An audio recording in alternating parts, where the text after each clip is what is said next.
space, Josh. I can scooch my stuff over a little bit. Room over.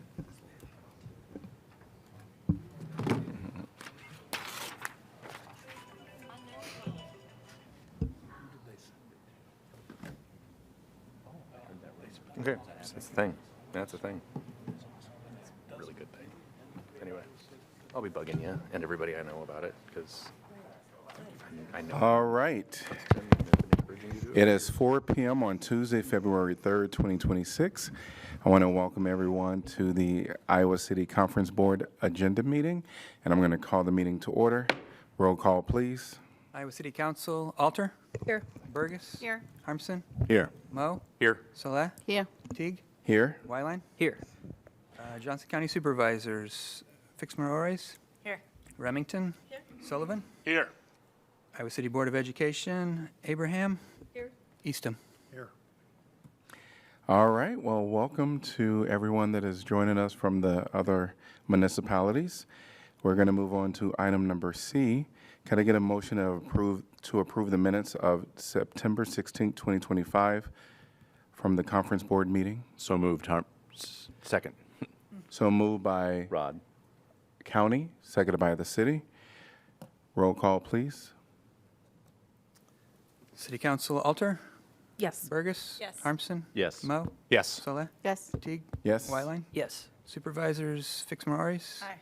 Remington, Aye. Sullivan, Yes. School Board, Abraham, Eastham. Aye, yes.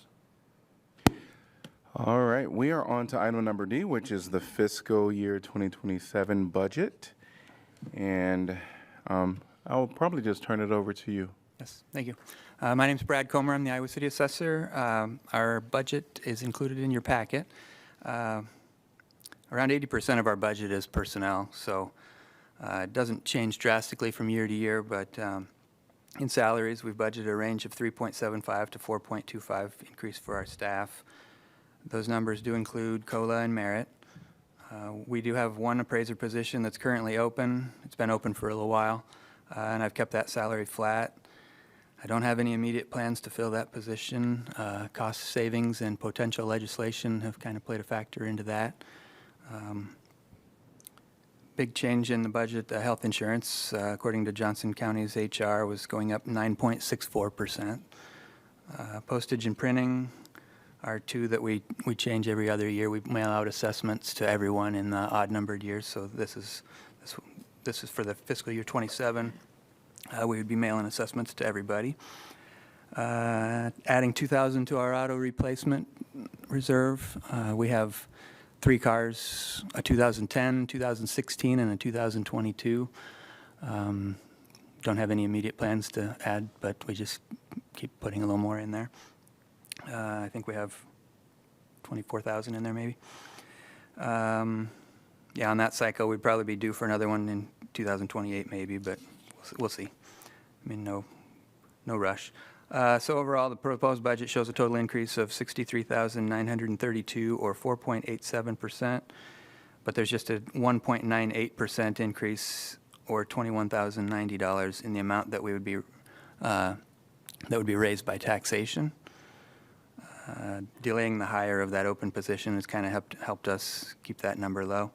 And in addition, I guess I'd like to thank my evaluation committee of Mandy Remington, Josh Moe, and Ruthina Malone. And I'm happy to answer questions if anyone has any.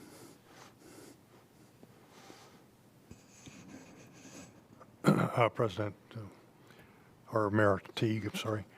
Brad, could you just go over your opinions about the effect of not filling that position will be on accomplishing your duties? I don't feel like it's hindered us too much at this point, and that's why we haven't done anything. I've asked input from our staff. They're kind of happy with the staff that we have. Statistics-wise, the numbers still look pretty good. We're getting the work done, so it seems like it's okay to leave it vacant and just kind of monitor the situation. We used to, prior to 2010, our office had 6 employees. We're at 6 right now. In 2010, we hired someone for our full-time reappraisal where we had somebody going door to door all the time. overtime, and we had 2 people that were full-time office. Now we just have 1 full-time office. We have 2 people that are in the field a lot, and we have, actually 5 of our 6 people do appraisal work, including me. So I kind of feel like we're more efficient maybe than we were in the past, and it's possible that 6 is enough. But I'm not sure that I'm ready to commit to that. Okay, thank you very much.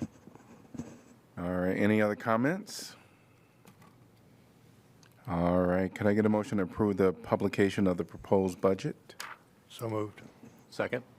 All right, moved by school board, seconded by the City of Iowa City. Roll call, please. Who seconded? City of, Josh. Josh. I Okay. heard it from both.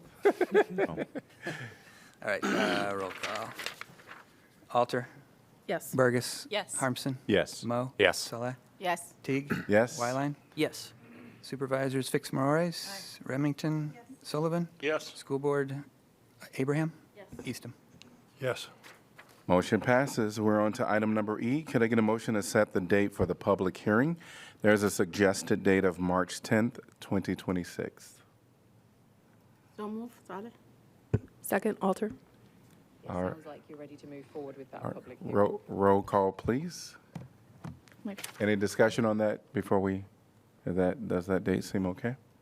All right. Roll call, please. City Council, Alter. Yes. Burgess. Yes. Harmson. Yes. Mo. Yes. Saleh. Yes. Teague. Yes? Wyline. Yes. Supervisors Fix-Morores. Yes. Remington. Sullivan. Yes. School Board Abraham. Yes. Eastham. Yes. All right. Approved. Motion passes. We're on to item number F, which is present Board of Review applications. There is one appointment. I'd like to nominate Ryan O'Leary based on his background in commercial real estate for this position. We have great applicants, but he has a very specific skill set that would be useful for this particular board, as I understand it. Any other nominations? Any other nominations? Hearing none. Could I get approval for Ryan O'Leary to the Board of Review? I'll move for that nomination. Is that what you Moved want? by City of Iowa City, Second. seconded by the county. Roll call, please. Alter. Yes. Burgess. Yes. Harmson. Yes. Mo. Yes. Saleh. Yes. Teague. Yes? Wyline. Yes. Fix-Morores. Yes. Remington. Sullivan. Yes. Abraham. Yes. Eastham. Yes. Motion passes. We're at item number G, board comments. Any thoughts by anyone? I say this every time, but it's true every time. Brad's office not only does a great job that shows up statistically versus all the other offices in the state, but they're just great people to have in the building. Thank you. Thank you. All right, we're going to move on to item number H, which is adjournment. Could I get a motion, please? So move. Second. Moved by the city, seconded by the county. Roll call, please. Alter. Yes. Burgess. Yes. Harmson. Yes. Mo. Yes. Saleh. Yes. Teague. Yes. Wyline. Yes. Fix-Morores. Yes. Remington. Sullivan. Yes. Abraham. Yes. Eastham. Yes.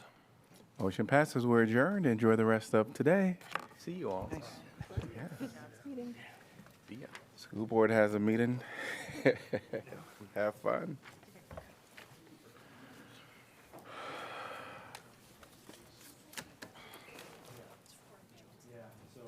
Straightforward. What's going on? Do I have IP, conference board, formal? Thank you. Do we Brad, have you a too. work session agenda, or is it just continue budget discussion? Oh, come on. Yes, I think that. It's just, I don't remember seeing it. I know what we're doing, I just didn't. Yeah, thanks. I mean, there is, Work. there is an agenda. Formal work se- oh, I'm sorry. I guess I didn't see it when I looked over the weekend. But, Yeah, I don't think it was there I early see. last week. Okay. Or late last week. Okay. I remember kind of being confused too, like on Friday. Okay. No. He was just asking about the agenda itself. Yeah.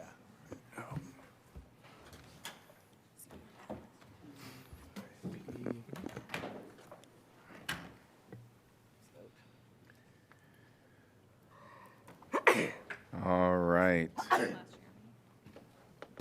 Bless you. Bless you, bless you. All right. It is February 3rd, 2026, and this is the City of Iowa City work session. I'm going to call it to order. And the first item is the University of Iowa Student Government Updates, USG. Welcome. Hi. Okay, Hello. so first on our agenda, currently we have our Director of Student Services, who is in the current stages of a program that would coincide with our with the lease gap, essentially to work and make the storage units in Iowa City more affordable for our students, because that is in high demand during that time. We also have some senators working on an initiative to revamp the bike repair stations downtown in Iowa City, also along our campus, just to encourage alternate transportation. Great. Yeah, and then also some bigger announcements. We've got Dance Marathon happening this weekend. I'm sure you guys all know what Dance Marathon is, but it's a fundraiser we do every year, specifically for childhood cancer. And we will have some USG representatives because we do give a big donation to them every year. I can't remember off the top of my head how much it is, but it's a couple $1,000s. And then also Town Hall. Our Town Hall is next week. I apologize again for the late notice. We had some scheduling issues on our side. But we have given all of our senators a cheat sheet and presentation like we did last year. So hopefully they'll come with some really good informed questions for you all. And we look forward to it. So thank you. Great, thank you. All right. We're going to move on to item number 2, clarification of agenda items.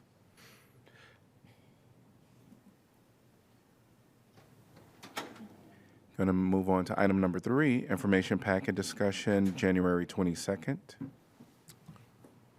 Just like to say thanks for the Housing Authority Strategic Plan, which represents a ton of work and is really helpful to sort of put a lot of the work session topics into one document. So thank you for your work on that.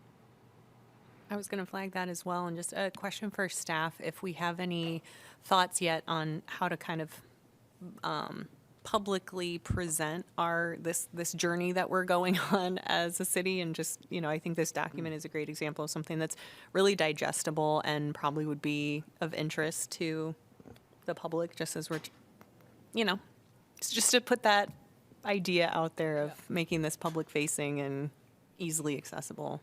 Yeah, it's a good, great point. It's definitely on our list. We're currently working to try to secure an intern for the summer to work on just that project, kind of that branding and that storytelling. Oh, cool. Great, thank you. All right, we'll move on to January 29th.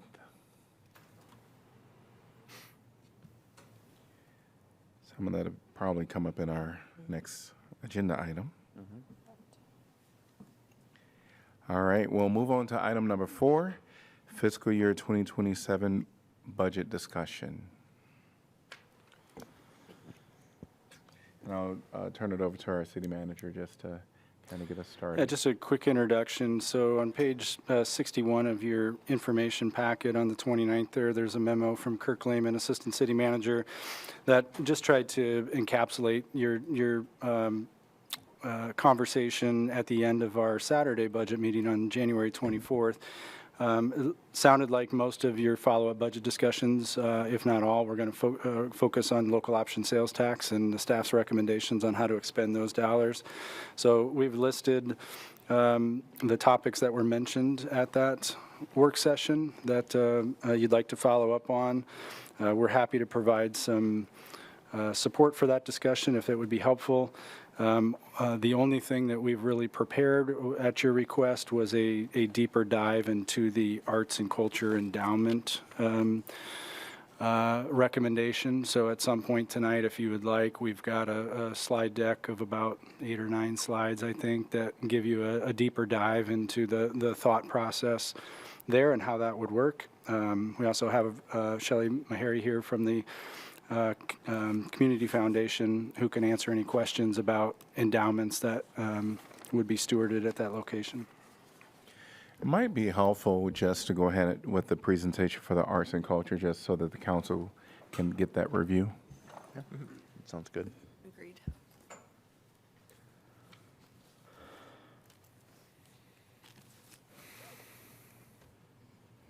Okay, I didn't fall. I feel better.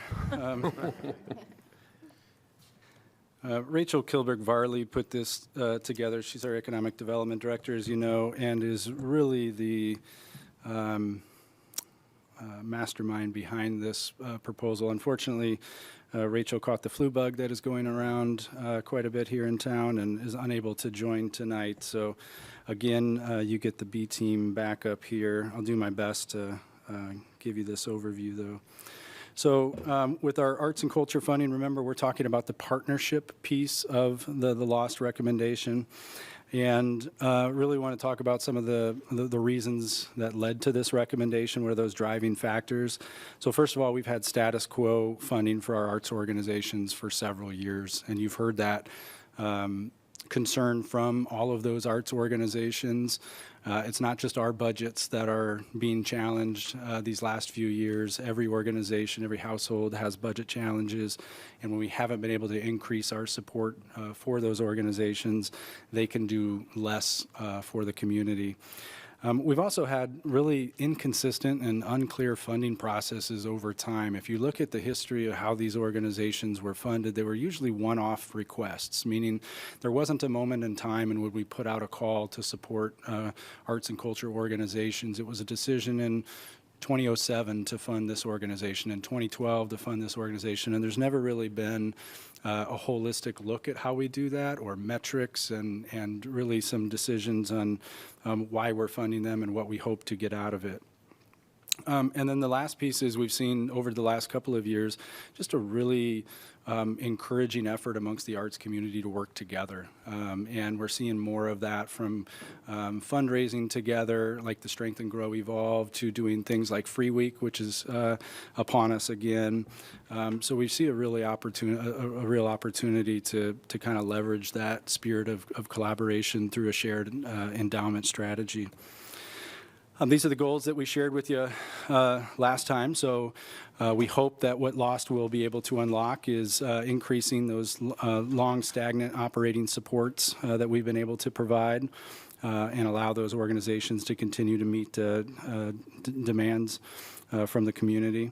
We want to facilitate and encourage that collaboration, right? We know that that's a hard thing to sustain, so how can we play a role in encouraging the long-term collaboration? We all know that there's pressure in the general fund. That's been a lot of our talk about budgets the last few years, and this strategy aims to remove those arts organizations out of the general fund so they're no longer competing with those core services, and they have a more stable funding source that can continue to grow despite whatever challenges we may have in that general fund. And then to partner with the Community Foundation to leverage the city funding and create opportunities for potentially the community to participate in a shared investment in the arts. So that's what's driving behind here. I'm going to show you this screen a couple of times. So first, I just want to kind of point out the three-pronged investment strategy here, and then the three funding sources that are involved, and then we'll circle back to each of these. But from a support standpoint, what we envision is being able to fund that organizations directly. That's that middle column in the green box there, the organizational operations support. We hope to fund that endowment. And then on the left side is that Arts Alliance. And the caveat or the asterisk I need to put with the Arts Alliance is there's still some decisions being made on whether an Arts Alliance is needed and what that may look like. So we don't want to focus too much on whether it's the Arts Alliance or not. If there's a decision not to pursue an Arts Alliance, those dollars can be shifted over into the organizational support or the endowment and still get us to where we want to be. From the funding source side of things, right now we're just reliant on the general fund, which again has led to stagnant funding. So that's that middle column there. You can see our goal is to slowly draw down that general funding to eventually zero, and then rely long-term on LOST and the endowment. Did I understand you correctly that if the Arts Alliance doesn't come into fruition, that we would still utilize this financing opportunity through the Community Foundation? That's correct, Okay. yes. Yeah. I have a maybe related interim question, and that would be, there's time and effort required in understanding distribution of funds and how the person holding, or the organization holding the funds, and how our organization would work with distribution.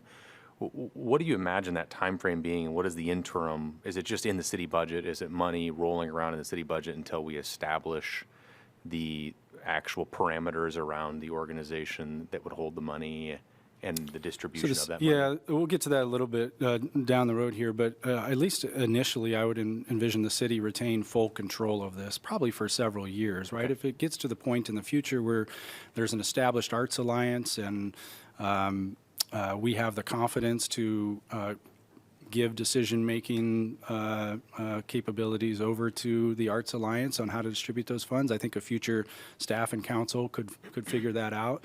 But for right now, even if we create an endowment, we would still control it, how those funds are dispersed. And we can get into that, and Shelley can help of talk about how Sorry to jump those the gun. could be, how those constraints can work. Sorry, have we had any updates? Because I know that they've had a few, the Arts Alliance working group, if you will, has had meetings. I've talked to some of the folks. I know there's been discussion about scope and countywide, citywide, region of the citywide. Those are some of the discussions that they were having. Have you been updated on any, or have you been updated on the status of like how people are feeling, the direction it's going? So the last conversation I had with the arts organizations was early January, and at that time there was, I think, a sense of optimism that there would be a path forward. But I know there were several decisions, including the scope, the geographic scope, to be worked out, and I don't know what the latest is there. Okay, thank you.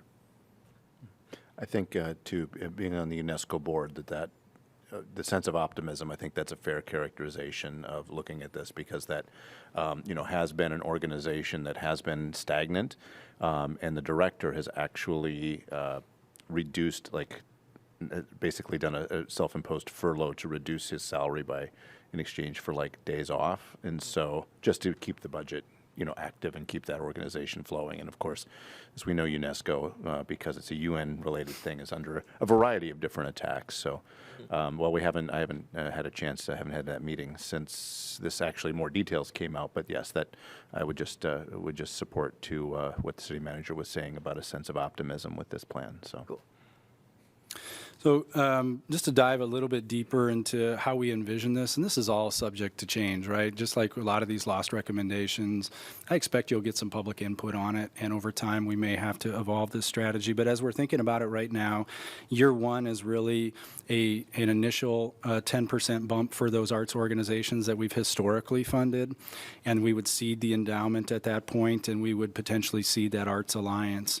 In year two, that's when we would step back. We would provide additional direct support for those organizations, but we take a holistic look at how we're funding those. And so there may be a process in which we're establishing metrics that are agreed upon with you all, with those arts organizations, so that we can have some sort of sense that those dollars are being distributed fairly amongst the organizations. And that's when we would probably recommend that we bring in PS1 as one of those kind of core arts organizations that are working together right now. PS1 has asked for a couple years now to be included, and we've not pursued that. We would see that happening in year two under a more holistic review of our distributions. And that 3 through 6 period, years 3 through 6, that's when we're growing. That's when that endowment's growing. The Alliance perhaps is getting its feet under it, and we're really focused on achieving that long-term goal of financial independence from the general fund. And then year 6 is our projections for when we think we can transition from the general fund, and when that draw on that endowment can start to be envisioned and take the place. We also think we can reduce some of those lost dollars. And I'll walk you through a little bit of that here with this same slide deck or same table that you saw before. So the first thing in these green boxes, you can see when we are providing the organizations more direct support. So we go from where we're at now, which is $249,000, and we would initially do a 10% increase and then follow that up with another 15% increase. So we're looking at a 25% increase in direct contributions over those first 2 years of LOST. And then we project it would remain stable until that fiscal year 32 to 33, it would jump again. We see an opportunity to jump it again there. Again, depending on where the Arts Alliance goes, these numbers may shift a little bit. The next piece I would point out is on the other side, the funding source side. We just, again, flag that, that 32, 33 column there. And that shows you where the general fund would no longer be supporting those arts organizations. Also where our lost contribution can be brought back down. So we go from $500,000 to $350,000. And that means the city council at that time would be able to redeploy those lost funds to other community needs. And how we can do that is because that endowment that we've been investing in for those first 6 years starts to pay off as we draw off that endowment. The last piece I would note is that there is some flexibility here. So on that funding source side, which would be on the right side of the screen, you can see that between LOST and the endowment draw at 4%, we would project about $480,000 to be available. And on the left-hand side, we're only projecting those $430,000 worth of expenses. So that gives some flexibility, right? We could not draw as much down off the endowment at that time. We could add more direct organizational support. We could do any number of things based on the information we have at that time. This is the endowment model, so you can see those lost contributions on the left-hand side. Those are those annual contributions from the city. Again, we would envision this to be a fund that anybody in the community could contribute to, so hopefully some people would be compelled to invest holistically in the arts for our community, and those numbers would just grow larger. We've anticipated a 7% return, which I think is very conservative based on the impressive track record at the Community Foundation. And then we've calculated what that spending draw may look like if we're at 4% with the administrative fee as well. And you can just kind of see how that builds over time. And even when we start to draw down, how that can still slowly build if we're not pulling more than that 4%. Is there any precedent for there being endowments like this for arts programs that we've looked into in like other cities and stuff like that? And if so, I'm wondering what the precedent of convincing large arts organizations, like I know PS1 a couple years back got a pretty large grant from the Andy Warhol organization. I guess maybe I'm just thinking that we have grant writers like county does. Like, have we thought about reaching out to some of those organizations, and is that something that's been done, like grants being put into an endowment like this for the arts? I would imagine so. Shelley may have more knowledge of that. I would think I think we're in a little bit of a rare position in which we're using general fund dollars to invest in the arts. I don't think a lot of communities prioritize investment in the arts like this community has done for a long time. Oftentimes you do see community endowments, but they're not necessarily backed by city funding. So I don't think the concept of a community endowment for the arts would be rare at all. Perhaps having it completely seeded by the city might be a little more rare. Is that kind of looking at Shelley, if that's a fair characterization? Yeah, I just made a note to do some research. Okay. And the Arts Alliance isn't, I mean, there are examples of Arts Alliances that we should be able to look at to see if they have some grants embedded in however they do their funding. If there's an endowment, could look at that as well. Yeah, I just think it would be cool if, like, SCORE, we got a $100,000 grant one year, and then that money could be diverted or added. Yeah, absolutely. This slide just kind of reiterates those goals and some of the principles. And I really want to stress, like, we're at a moment in time when there's good collaboration.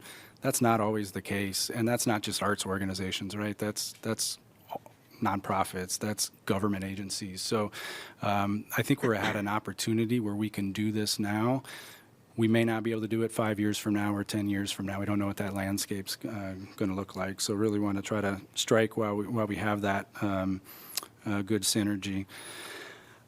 This is a little bit more about the management of that endowment. And again, I would defer to Shelley to kind of advise you on how that could look like. But essentially, this council would be setting the rules for that endowment, right? You would be describing what the goals and what the purpose is and what the funding constraints would be.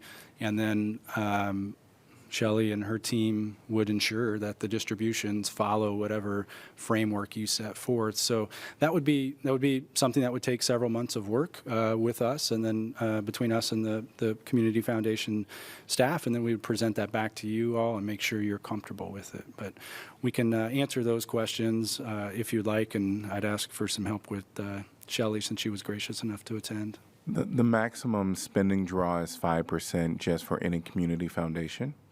Is that correct? Yes, that's correct. Okay, great.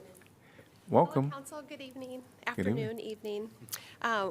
The Community Foundation is really delighted to be considered as a partner to make this Arts Alliance endowment happen. It's a great investment in such a treasured set of organizations that really make the framework of all the great things happening here in Iowa City.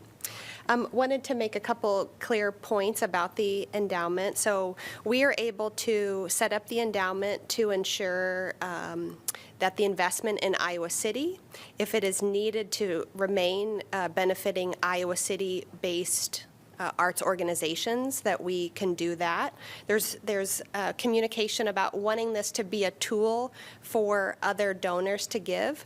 And if it should be a situation where the Arts Alliance is actually Johnson County and that creates a gray area, we can deal with that with a separate kind of Johnson County endowment fund that continues to support maybe broader Arts Alliance organizations outside of Iowa City.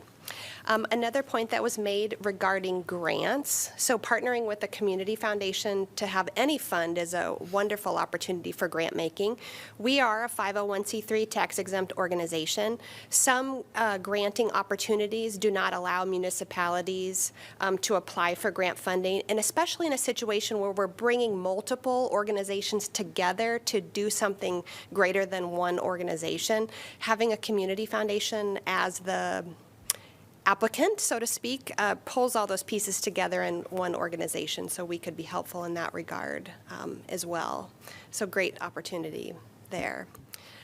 We would look forward to being stewards of the resources, and again, we would work together on defining the fund agreement of how the endowment would work, and full discretion on who would receive the grants, how they would be distributed, whether it be designated to specific organizations now or perhaps through an application process, or whatever the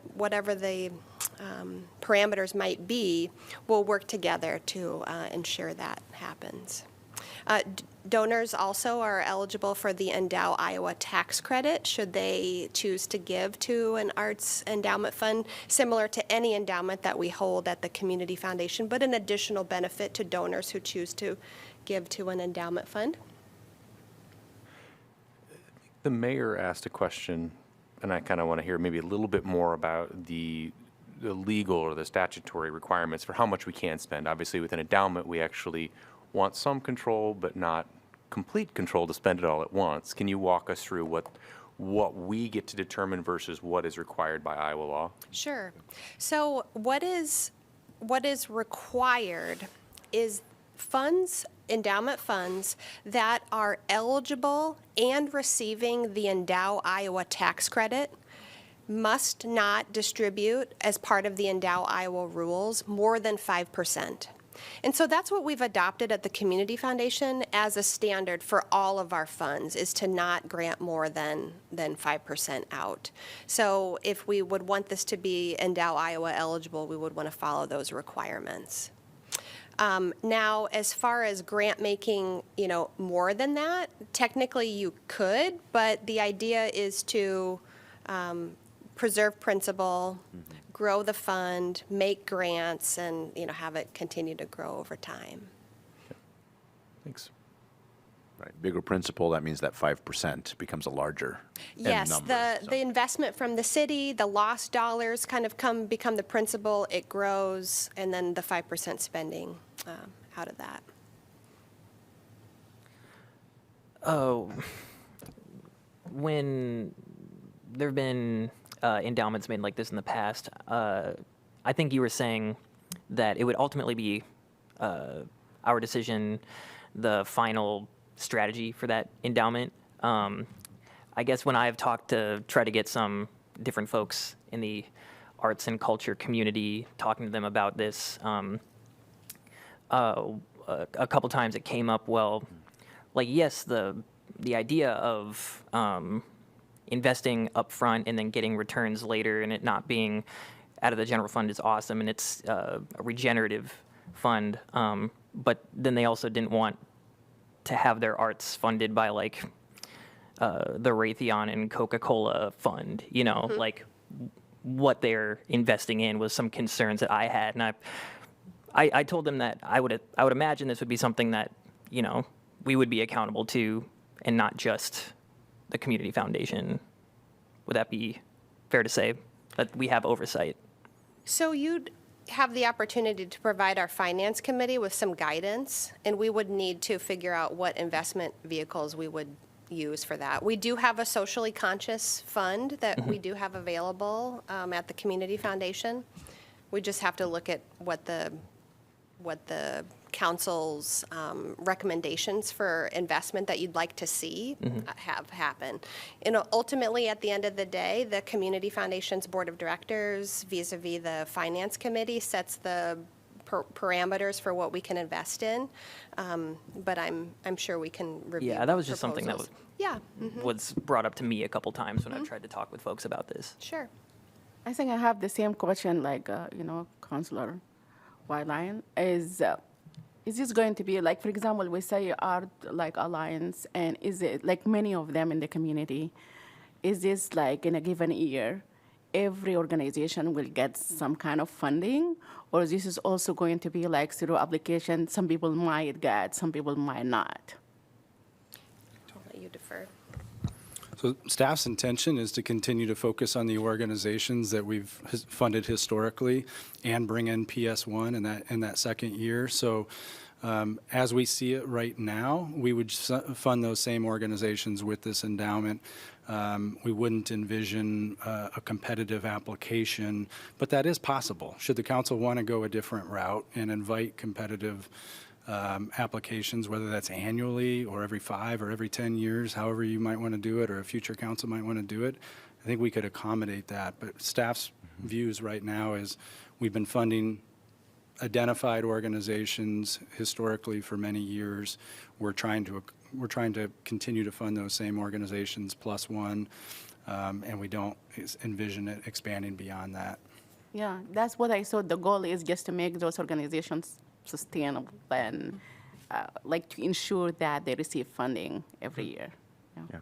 And for the thousands of people watching at home, this is part of our economic development efforts of the city, because these are the things that, in addition to enriching our culture here locally, also bring in a lot of tourism dollars, which helps with the lost funding, because that brings in more money that's spent here. And so I always see this kind of expenditure, as well as all the good things it just sort of inherently has.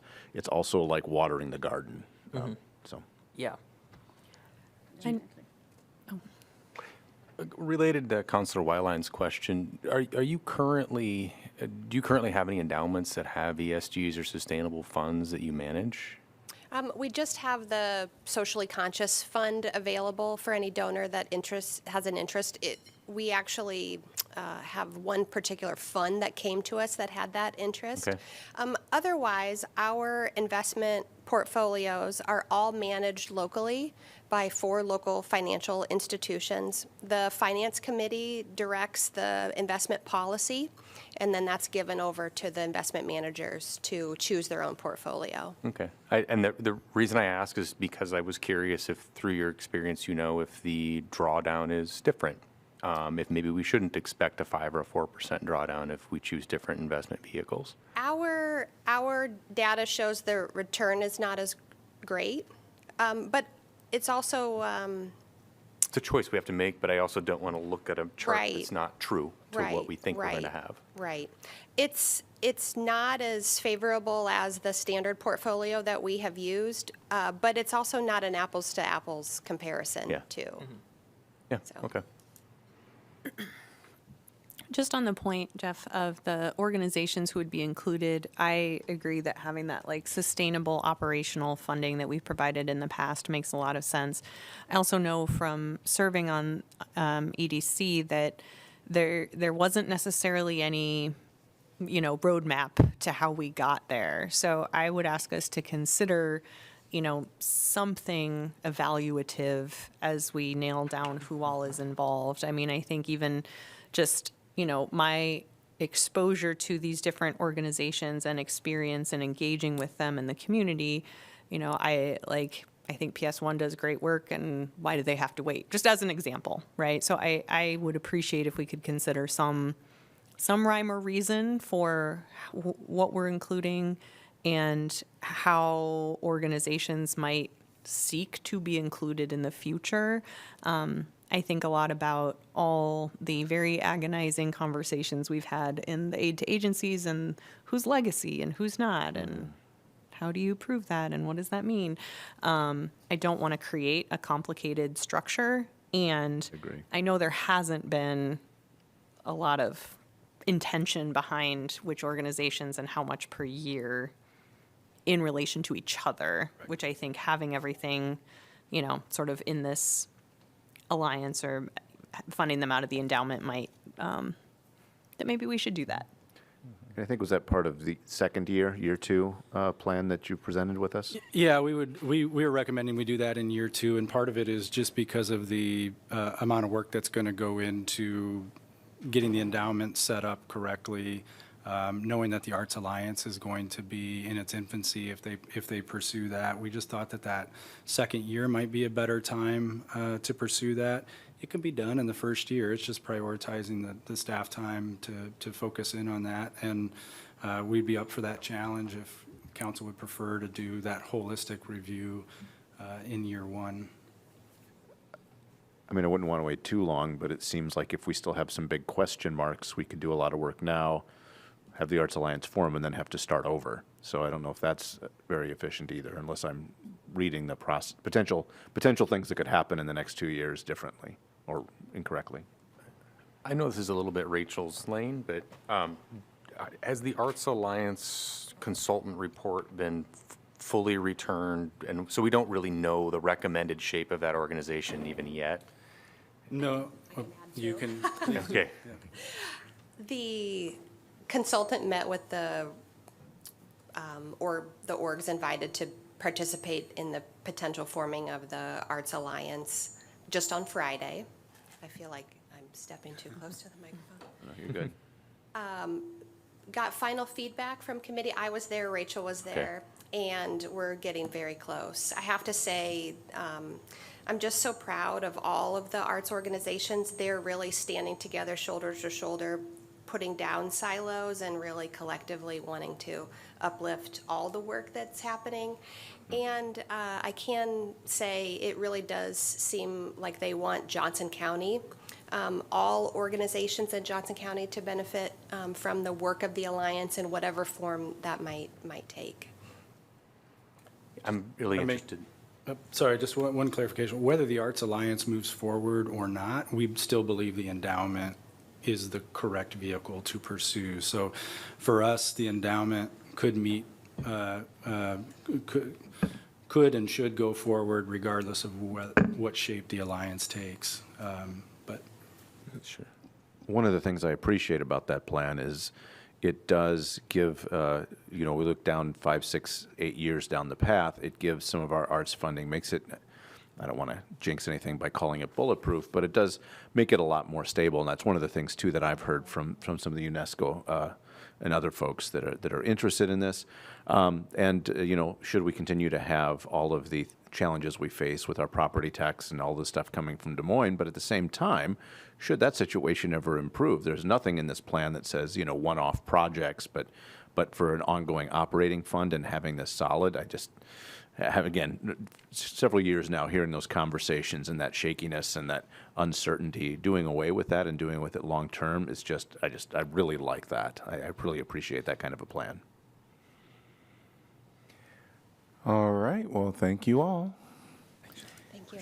All right, so we have maybe a few more things that we need to touch on. Before we leave off the Arts Alliance, is there anything council kind of want to wrap up with that for now? It sounds like the proposal is, by the staff, is to go the endowment route and wait to see what happens to the Arts Alliance. But For the purposes of our budget, I'm very supportive of this plan. Agreed. I just have a broader question that might be a segue into more of our last conversation. Is there, just internally, Jeff, are there conversations around like using the endowment vehicle for any other kinds of granting that the city does? Or is there a reason that we're, picking this? Are we like piloting it? What have you been I would thinking? say in the back of staff's mind, there's a pilot element to this. You could imagine if it's successful that it could go to any number of other types of support. You mentioned aid to agencies, which could be worthy of consideration. We think about even public art funding, different from the arts organizations, but how we fund public art, that's a general fund expenditure. That could be an endowment. So we felt like this was the best place to start. Again, trying to capitalize on the collaboration and the Arts Alliance discussions. But yeah, I think if it's successful, future staff and councils could look at taking some of those lost dollars and doing the same thing for other purposes. And at least at this stage, I think that'd be pretty wise. Yeah, I was thinking that too. I just wanted to say before we move on that I'm really, really happy that Public Space One is getting on this funding train. I think they've done so much good work for so long. I used to be on the board, so the board of Public Space One, so I used to, I would see how it really, sometimes, especially with them expanding and doing all the good work they do in the community, like work that I think a lot of the community doesn't see, how some of those financial conversations, I feel like I'm just happy that it'll be a little bit less of a hard conversation each year when they do budgeting. So I'm just really happy about that. Thank you. all right.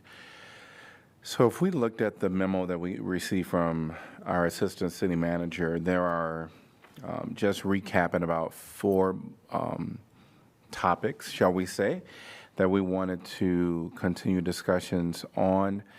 I think number 1 is going to be, take a lot of discussion on that one potentially, but that is recommendations by the staff with some metrics related to affordable housing. And there was an attachment, or is an attachment, number 2, that is in our information packet. And then we somewhat had conversations surrounding number 2, the human rights grant. We didn't touch base on that. But other than that, we did the kind of the community partnerships. Actually, Mayor, if I may, I have a question that is a clarifying question, because we've talked about it outside of session, just as an overview. So I just want some clarity on the childcare piece, which is in the community partnerships. And then it might be something to carry forward a little bit, but it is not on this summary. So I just wanted to see if Absolutely. at some point I would just want to get some clarity on the specific line item. And again, I'm just listing all the things right now so that council can think about with our remaining time, which is just a little less than an hour, to touch some of these topics. And so community partnerships is absolutely one of those. Child care is in there. Human rights grant is another one that we would like to, another topic that we can talk about. And then when it comes down to item number 3, which is just the state mandated property tax relief, and the number 4, the public infrastructure and facilities. So those are kind of the things that we still wanted to circle back to. And if you want to start with number 2, community partners, I think that we can certainly start wherever council wants to. We're going to cover them all, so. So actually, I'm just going to take the mic for the moment. I just wanted clarification because I don't remember the details. On the slide for community partnerships, there is for FY27, $75,000 for the Child Care Wage Enhancement Program. And then in FY28, it is $100,000. Remind me, is that to keep the payout for the child care workers at $2? No, in fact, I 27? think it would be difficult to be able to maintain that $2 stretch. It depends a lot on who else is supporting this. If there's great private sector response, if other public sector entities contribute, then that may be possible. But the 75 and the 100,000 probably would not be able to maintain the $2 wage enhancement alone. There may have to be some program constrictions or some lowered enhancement amounts, $1.50 or $1 instead of $2. This is going to need some more conversation with those partners that are really running this program. So the county's doing that now. There's some discussions about shifting that to United Way, and if that transition takes place, I think the whole program would be evaluated. I think the 75,000 up to 100,000 in year 2 would be a very significant contribution, perhaps the biggest contribution that anybody locally may be making, but I couldn't tell you that it would maintain that $2 unless there's additional outside funding supplementing that. And if I remember right, you had also mentioned that at the end of 2 years, again, so much of this depends on private partnerships, that the program might cease.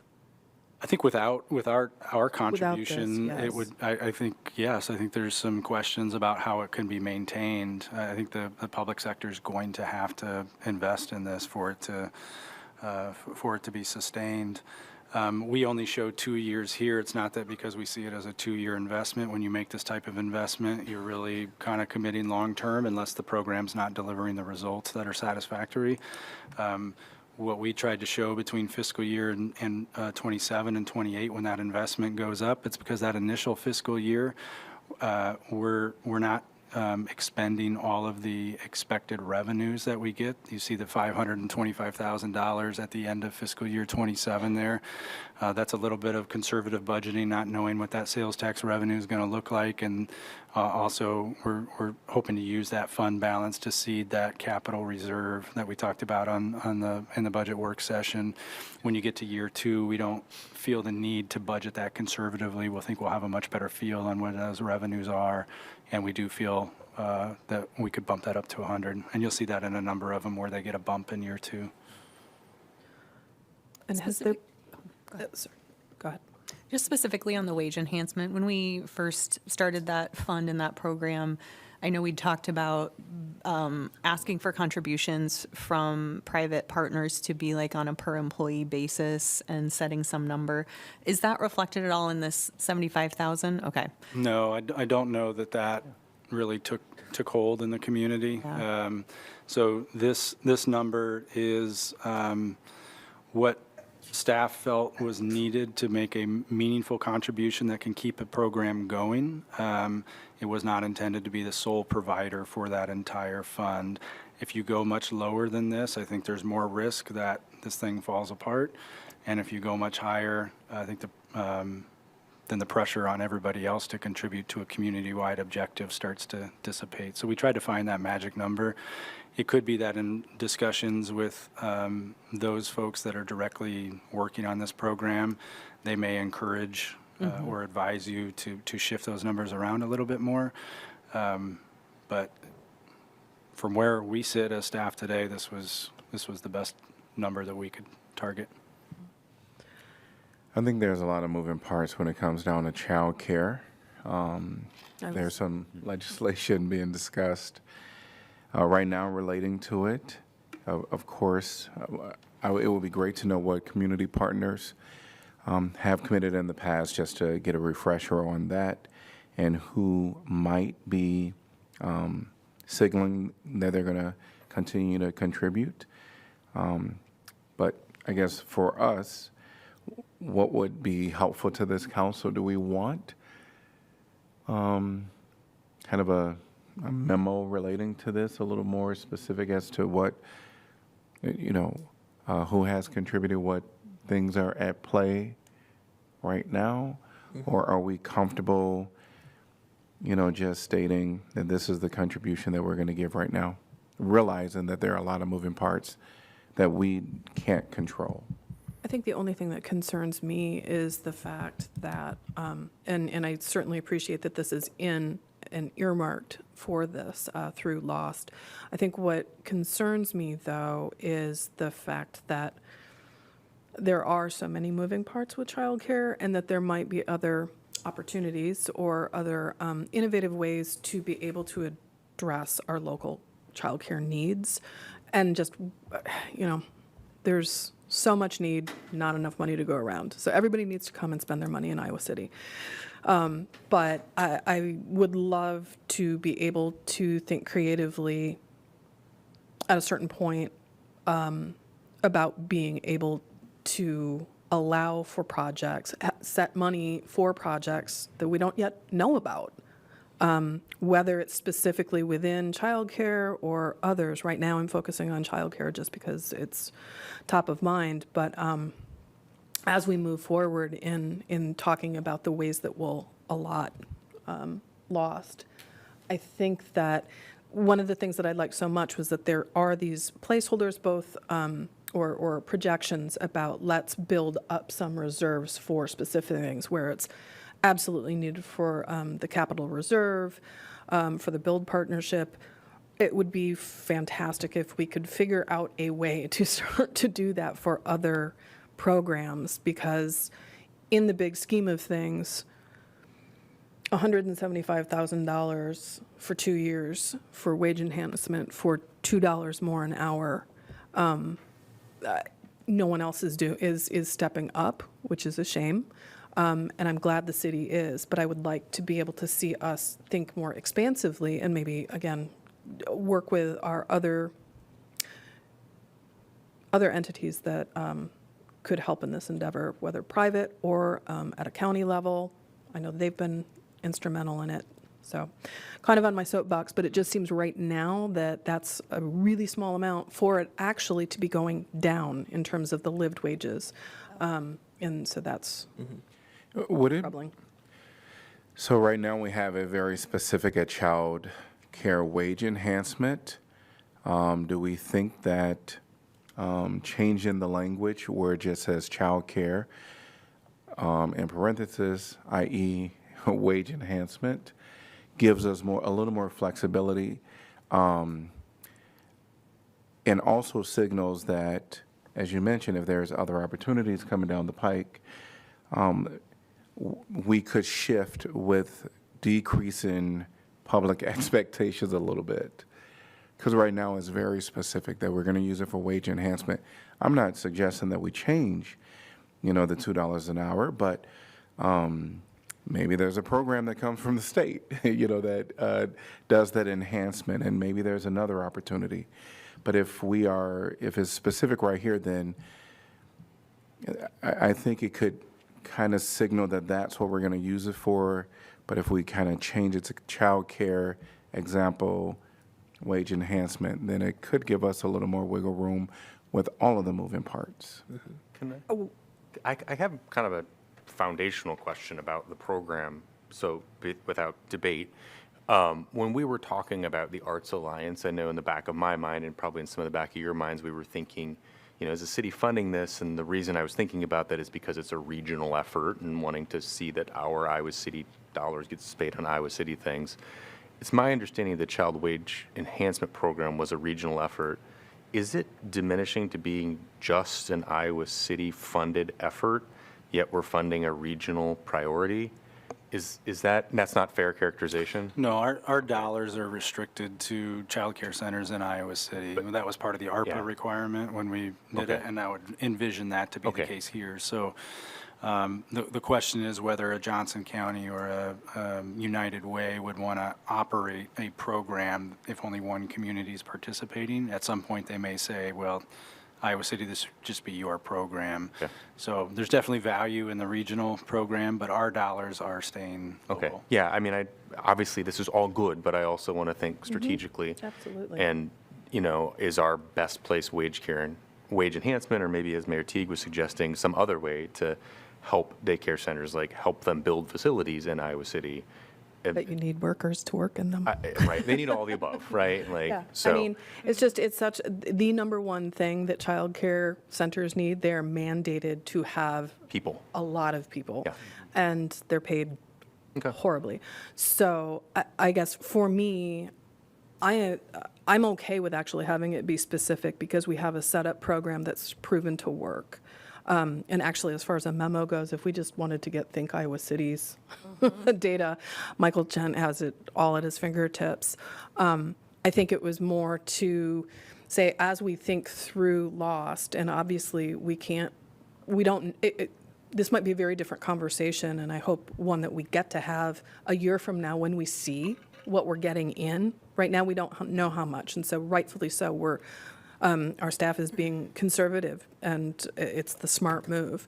I would love in a year from now to say, okay, so this is what we got, and can we feel comfortable with a slightly larger estimate of dollars that are going to be coming in, and therefore, can we start thinking about how do we actually take some money for opportunity funds, right? At this juncture, though, I don't want to just put this into a a more generalized bucket of childcare things, because we have a program that has been proven to work on a lot of different metrics.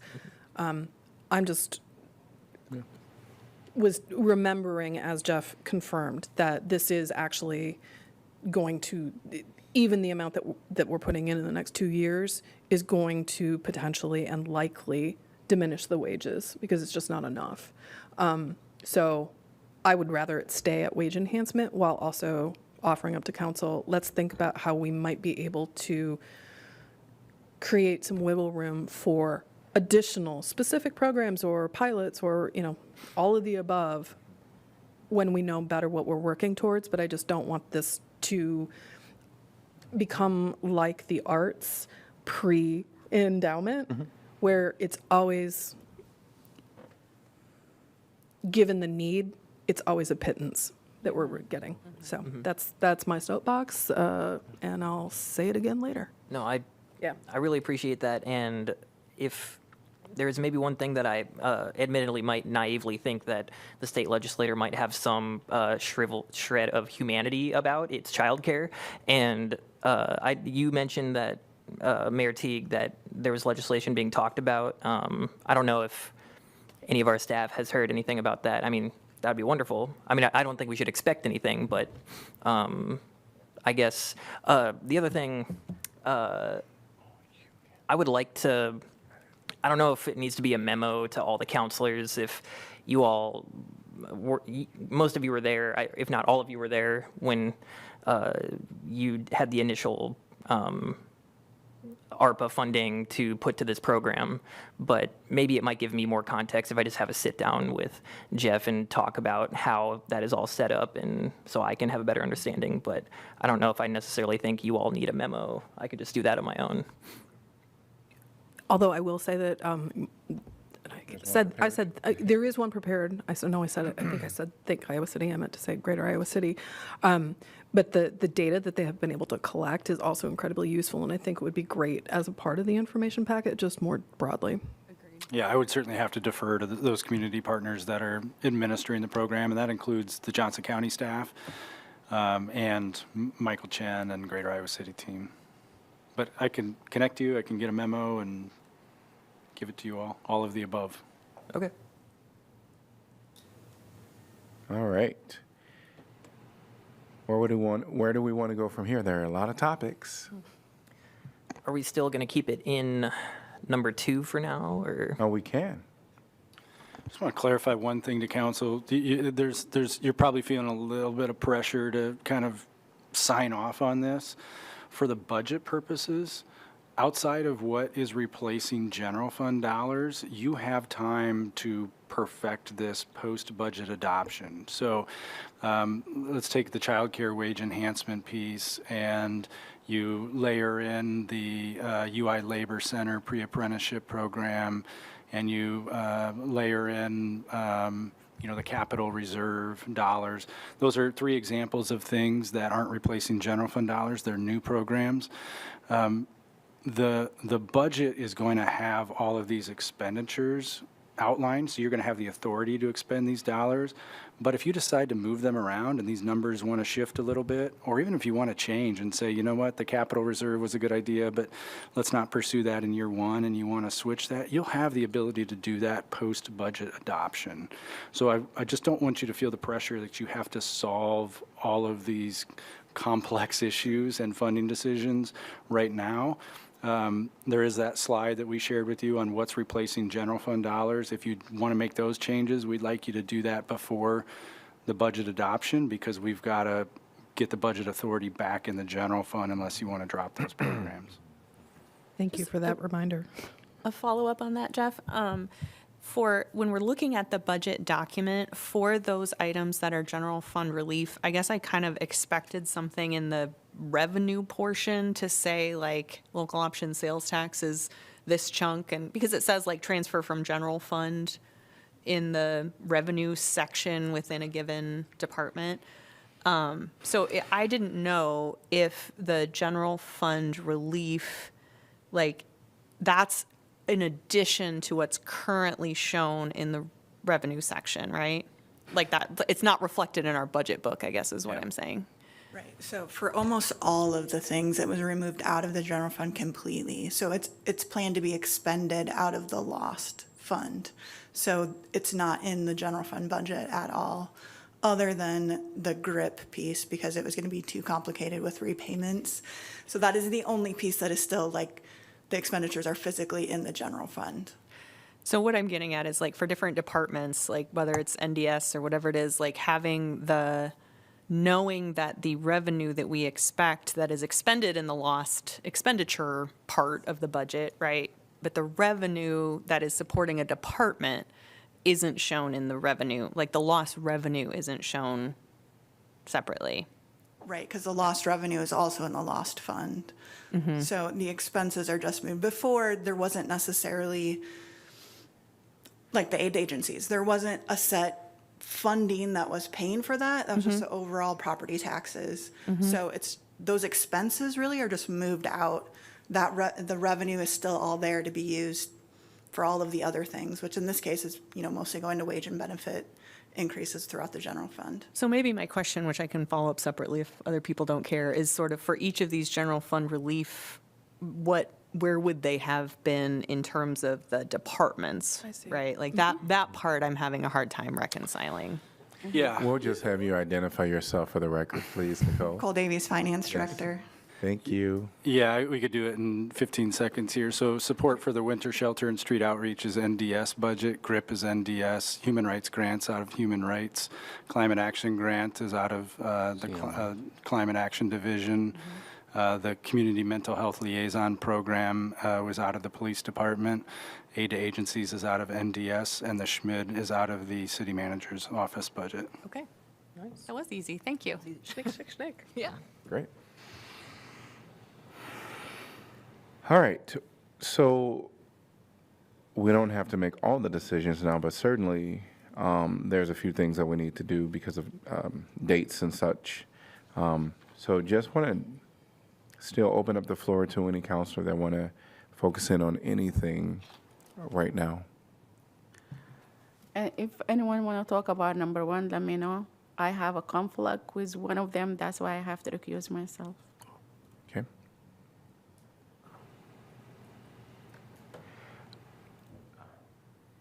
I don't care which topic we take on, Mayor, just. Dive in. We got to get to all of them eventually. Sure. Is there anything else, is there anything that anyone is feeling that is time sensitive, just for our dates of when we have to approve certain things along the budget cycle? I was hoping we could reopen the conversation about the levy reduction. So I know it's proposed as a 20-cent reduction in the debt service levy, and this is somewhat a question about the potential anticipated legislation relating to property tax reform, but just a very, very general, like, am I thinking about this right question? If they're going to cap our future revenue, we think is the most likely? Is that kind of? Property tax revenue. Mm-hmm. So Growth. if we reduce the levy and it can only grow a certain amount, right? Like, it doesn't seem like this would be the year that we would want to reduce it, because then we can't, like, our growth in the future will be set at that reduced level. Am I thinking about that wrong? That's what I was trying to say last meeting, but I think you just said okay. it correctly instead of me. Well, Nicole's shaking her head anyway, so please Yeah. enlighten us. So Nicole Davies, Finance Director. It doesn't quite work like that. And from that, and again, we've got 3 pieces of legislation. Yeah. We don't know exactly what the end result is going to be. It's going to cap the growth, but it's probably going to do that by reducing the levy. So from what I saw from what they proposed last year, our levies are probably never going to be stagnant, right? I think we're going to see our levies just kind of bounce around. It doesn't impact the debt service levy, so we're not, right, that's what we're dropping, so it's not like we're going to be capped there. More than likely, our other levies are going to get pushed down, and we probably will increase the debt service levy to try and balance that out. But you're just not ever going to see, I don't think, if any of this legislation passes, I don't think you're ever going to see it. It's going to be really hard to compare what the levy was to what the levy is Okay. going to. All right, and there's never a limit on the debt service levy, there's just like how much debt can we carry that informs that. As of now. That's correct. As of now, thank you. So sorry, I probably have another question for you, Nicole. Are we, with these new property tax reform bills, are we also still obligated to get our general levy tax rate down to 810? I mean, that doesn't change, right? We still have to. I do think that piece was going away in some of these. Okay, we just don't know. But that's the current environment. So if reform stalls out this year, we still have to get it to 810. And it could be forced below 810 before Sure. we get to that fiscal year 29. And it's 29, fiscal year 29 is the Yeah, it's 810. 2 more years, right? 2 more. Okay. Yeah. And that is not the general property tax amount. That is just the property tax element, not debt levy. Just general. Just general. Yeah. Okay. Is the 810. Yeah, there's multiple levies that equal to our total rate. So, and the different legislations cap, different ones and treat them a little bit differently. So, for example, the growth cap affects transit levy. It affects the general fund levy, but it doesn't affect the debt service levy. So we just kind of have to see where that shakes out.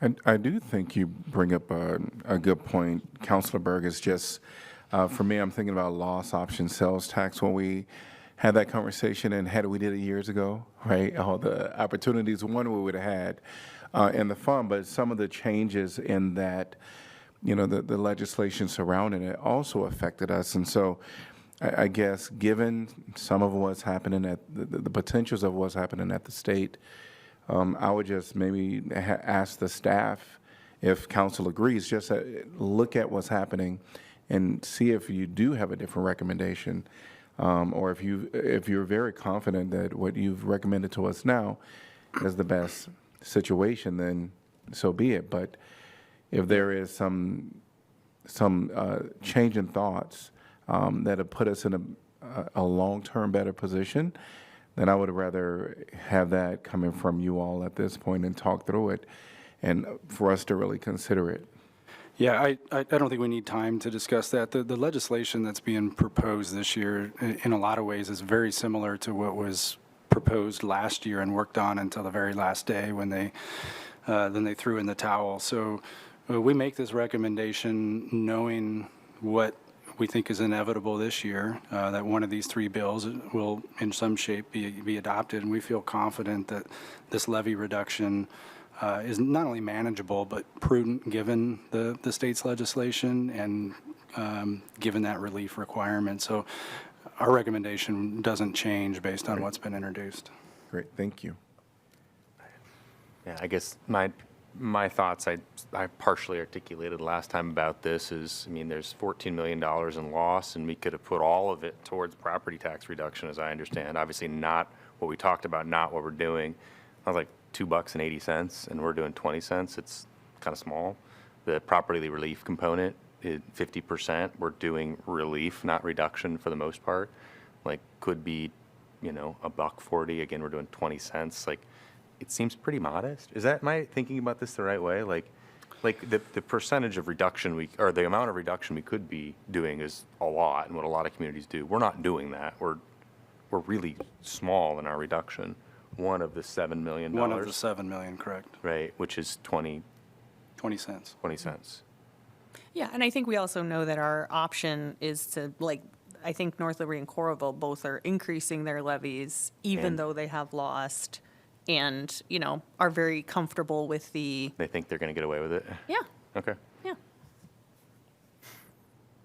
So I'm not worried about the getting away with it part, is Okay. what I'm saying, and I think staff told us that pretty I'm unequivocally last looking at meeting. our city attorney who's smirking, and I'm curious, has anyone else done this yet in the state where they pass lost and also increase property taxes?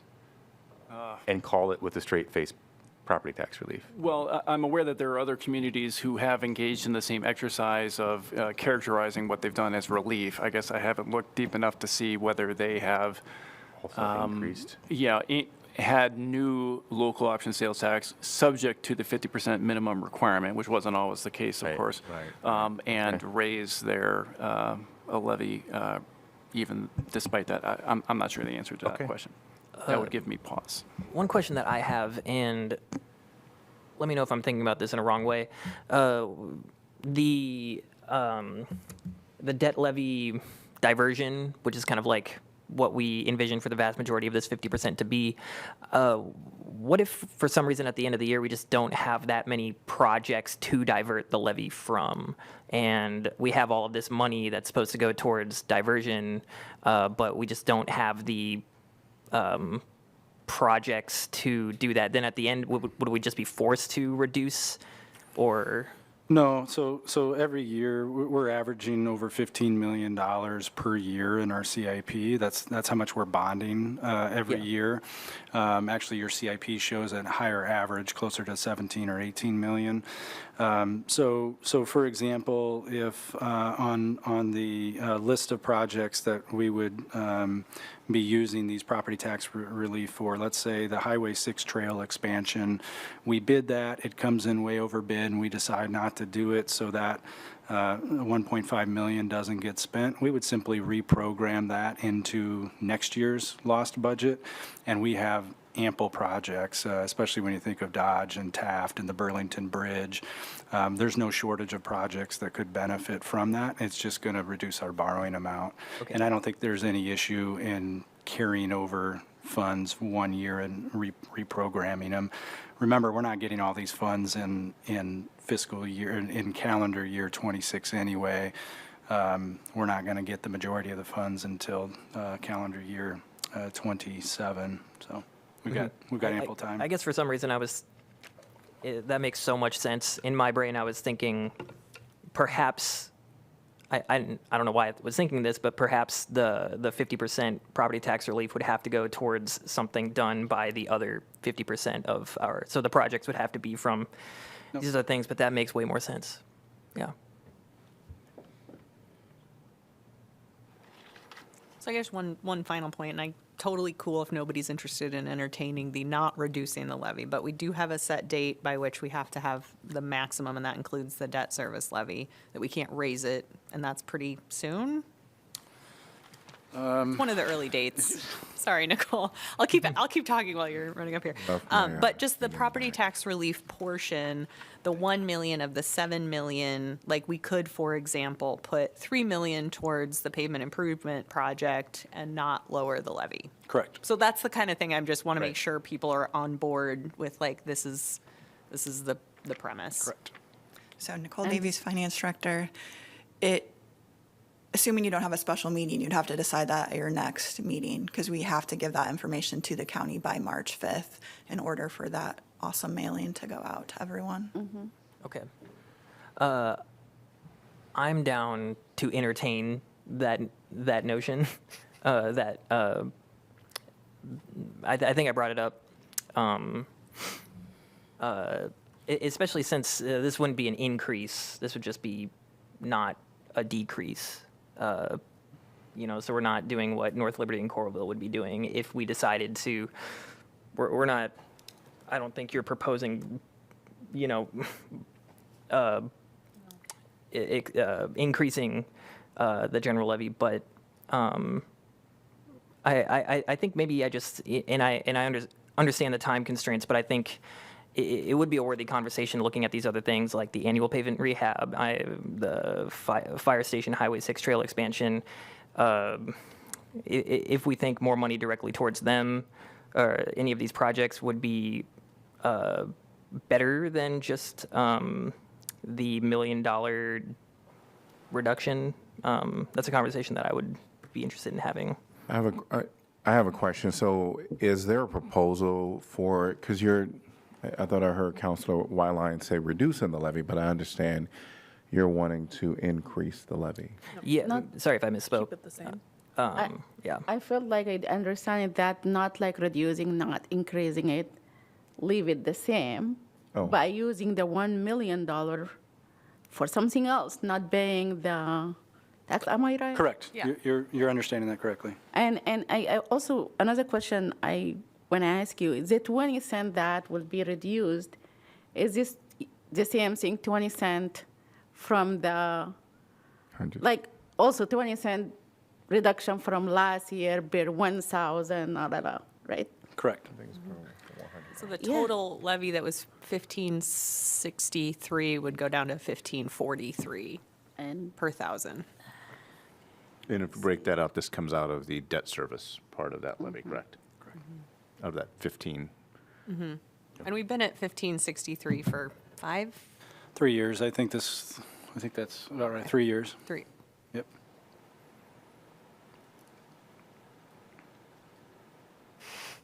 I mean, I want to build buildings and roads and do things. I, in my heart, feel like the right thing to do is some small token of property tax reduction. It's just the smallest amount that has been recommended by staff. So in my judgment, I think the budget that's been proposed to us makes sense. But I see 3 heads that are like, no, I want something different. So I'll just like to hear what the other counselors think. I suppose maybe it would be helpful if we can imagine any other project, any projects listed here on the lost recommendations, if we could get options in front of us or hypotheticals, like instead of doing this, this $1 million or this $500,000 or this $250,000 could go to these things. I think that would be a great way to make it an educated decision other than $1 million extra towards vibes.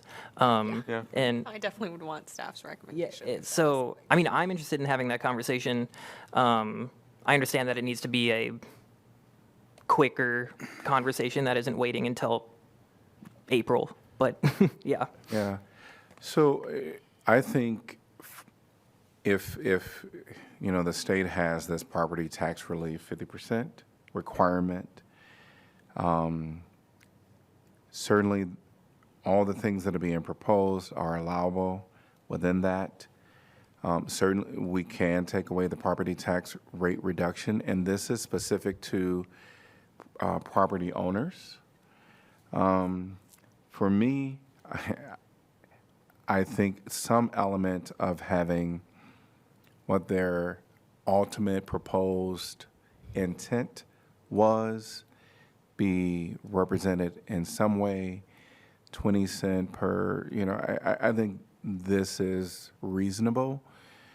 And I think I don't know what all the thoughts went through the staff's head. And I also recognize that you all are saying, can we, do something with this? Absolutely. But I feel comfortable having something that is a direct property tax relief for those folks that have property tax. Yeah, and sorry, just one quick thing. I think that, like I was saying, like getting options, getting things on the table, even if it's not 20 cents, even if we say, okay, well, what if it's 10 cents and we put $500,000? We've seen that the library carpet and furnishings replacement is great, but here's a couple other things that this could make up the difference for. That's a hypothetical situation, but I could see, our engineers being like, actually, if we had an extra 500K or 250K for immediately for Highway 6 trail expansion or something like that, a situation like that, I don't know. I come back to what I was kind of harping on before, where it's like, on the one hand, thank God we've got this money. On the other, it just doesn't seem to be enough. But it was actually in the Housing Authority report of how many homeowners there were versus renters. It's only about 5% difference. It is a majority of renters. It's like 53.4 or something like that. And the homeowners who also voted for this are 47.6.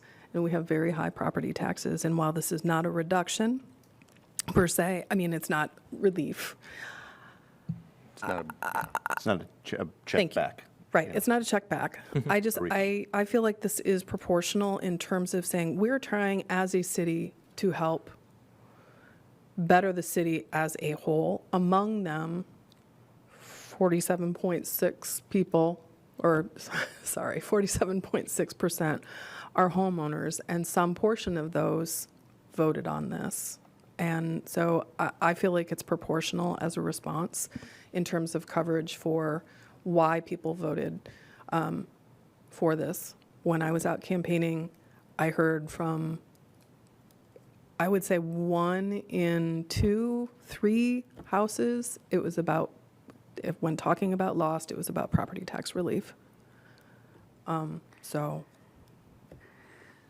I think, like, to your point, 47, that means 53% are the renter, are the people who really hit hard by this loss.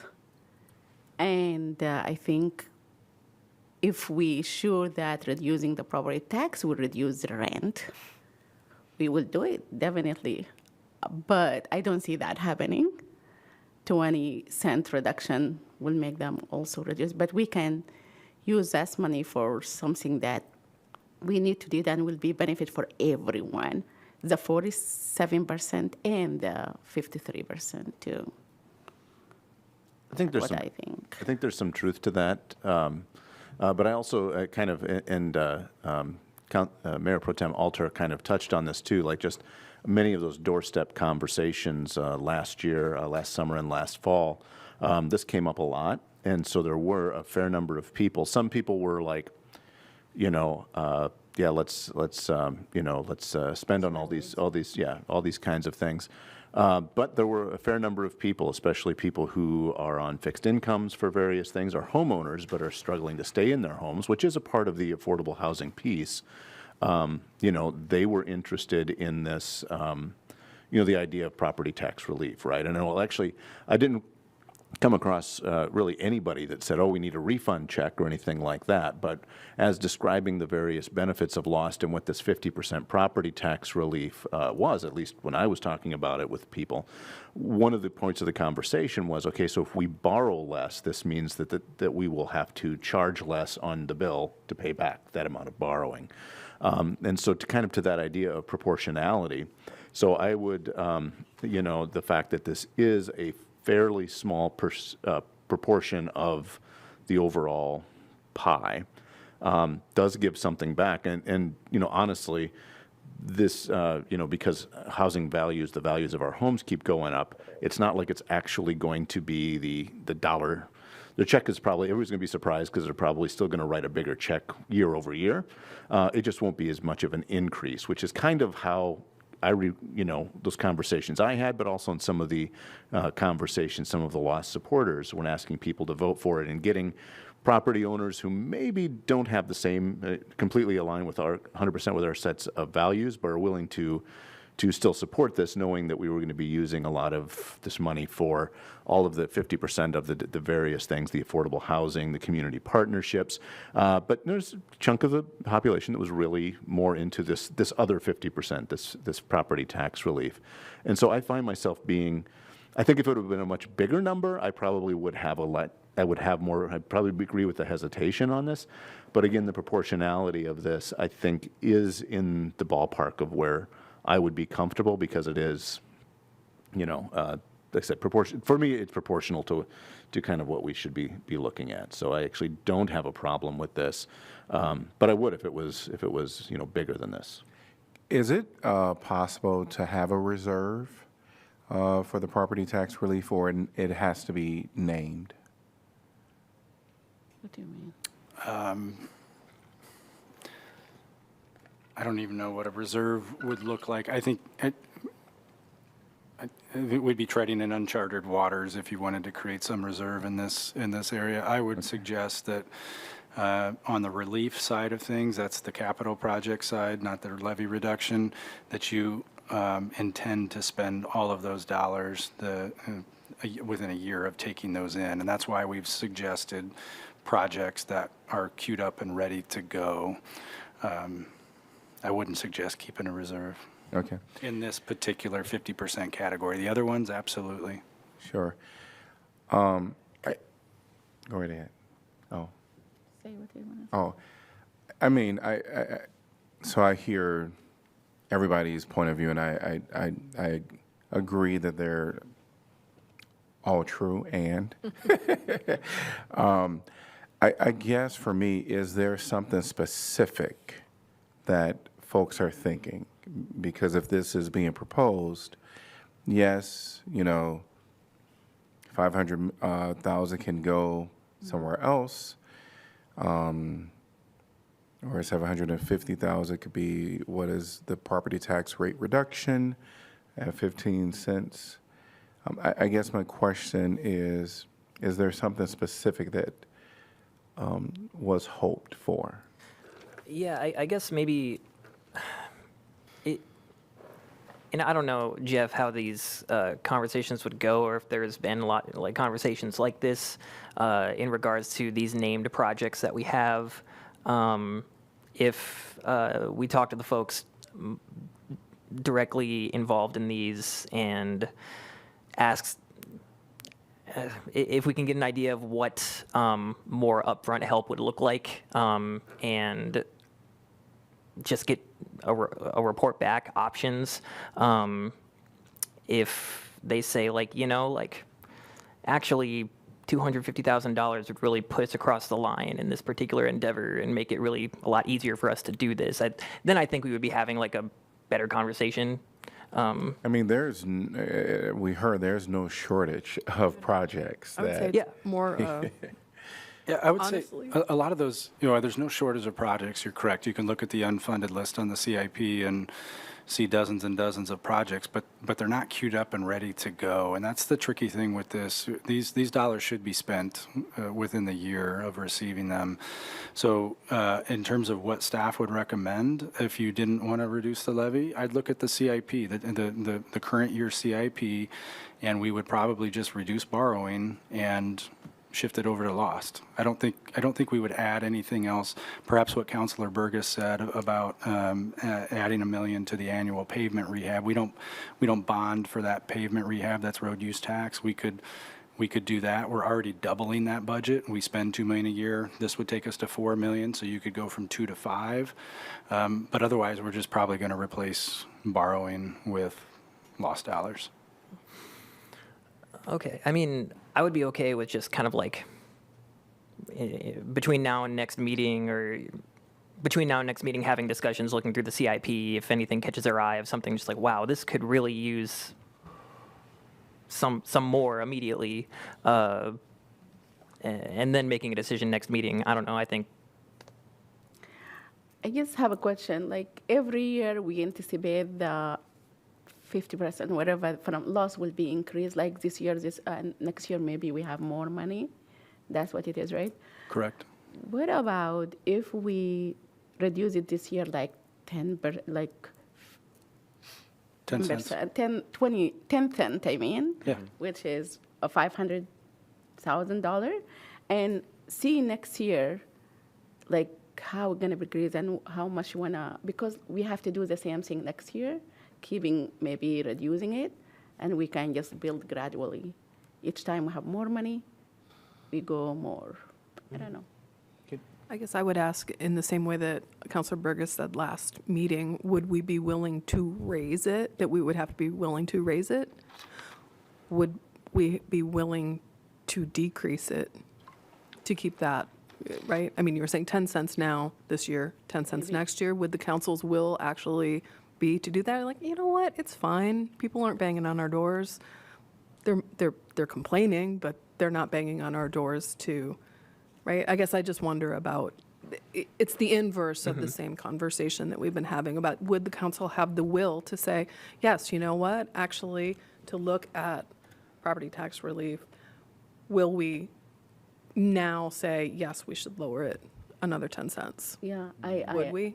I mean, I guess that's my question. And I mean it as a I got rhetorical. your point. I just mean like, this year we are testing everything, and I think one of the goals is to lower it, and if we lower it like by 10 cents this year, and next year, like things if we need to lower it, sometime maybe we don't need to lower it by anything because a crisis happened or we need the money for something else, and the voter will understand that, the resident will understand that. But I think just like now, this year we can do it that way, and keep in mind, our goal is also to reduce it unless something really bad happened that we need to use that money for something else. That's what I really mean. Yeah.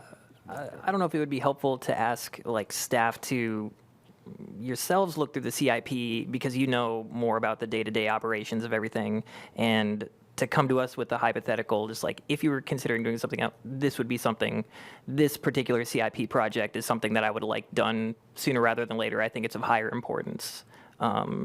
Just to give us that, I don't know.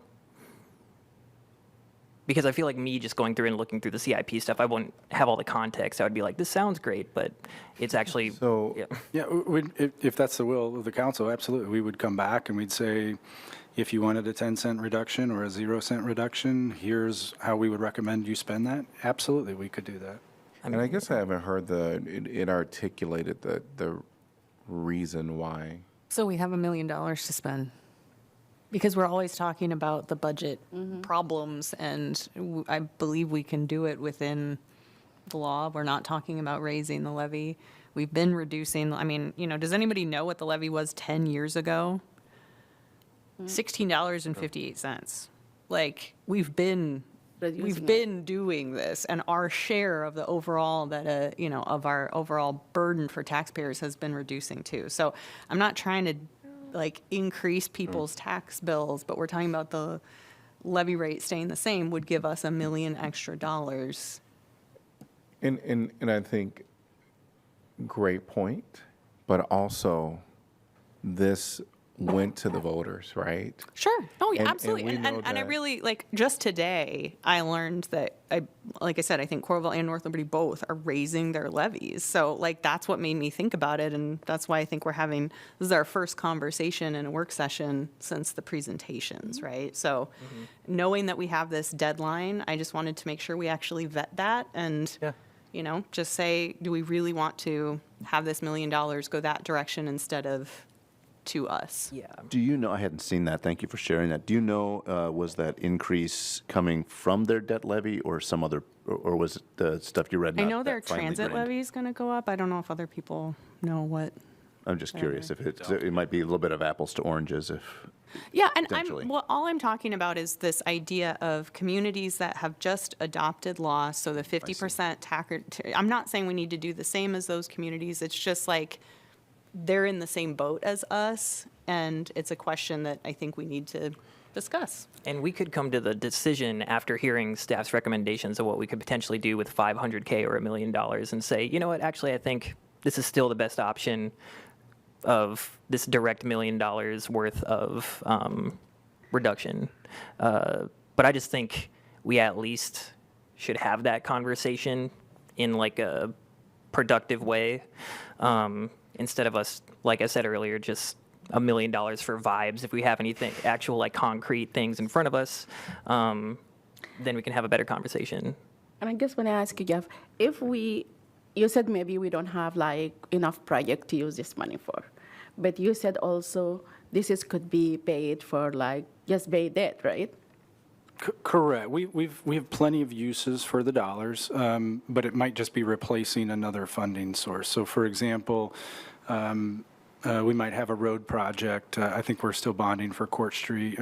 Maybe for Dodge Street is a good example.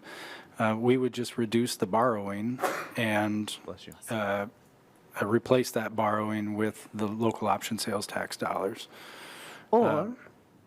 Or we'd add it to the roads. I mean, it's going to be an infrastructure project. That would be our recommendation. You don't want to put anything in an operating type of use in this situation. So it's going to be an infrastructure project of some type, and it would have to be a one-time expenditure that we would look at. So it's probably not, I wouldn't come to that meeting expecting a memo of here's a bunch of new projects that you can fund. It's more, here's how you can fund the existing projects differently. And if we, finishing my thought, if we use that for like infrastructure buying and reducing the debt, there is a way also if we want to borrow the money for something completely different that otherwise cannot be paid by this 50% plus, and that will be, is that something can be done?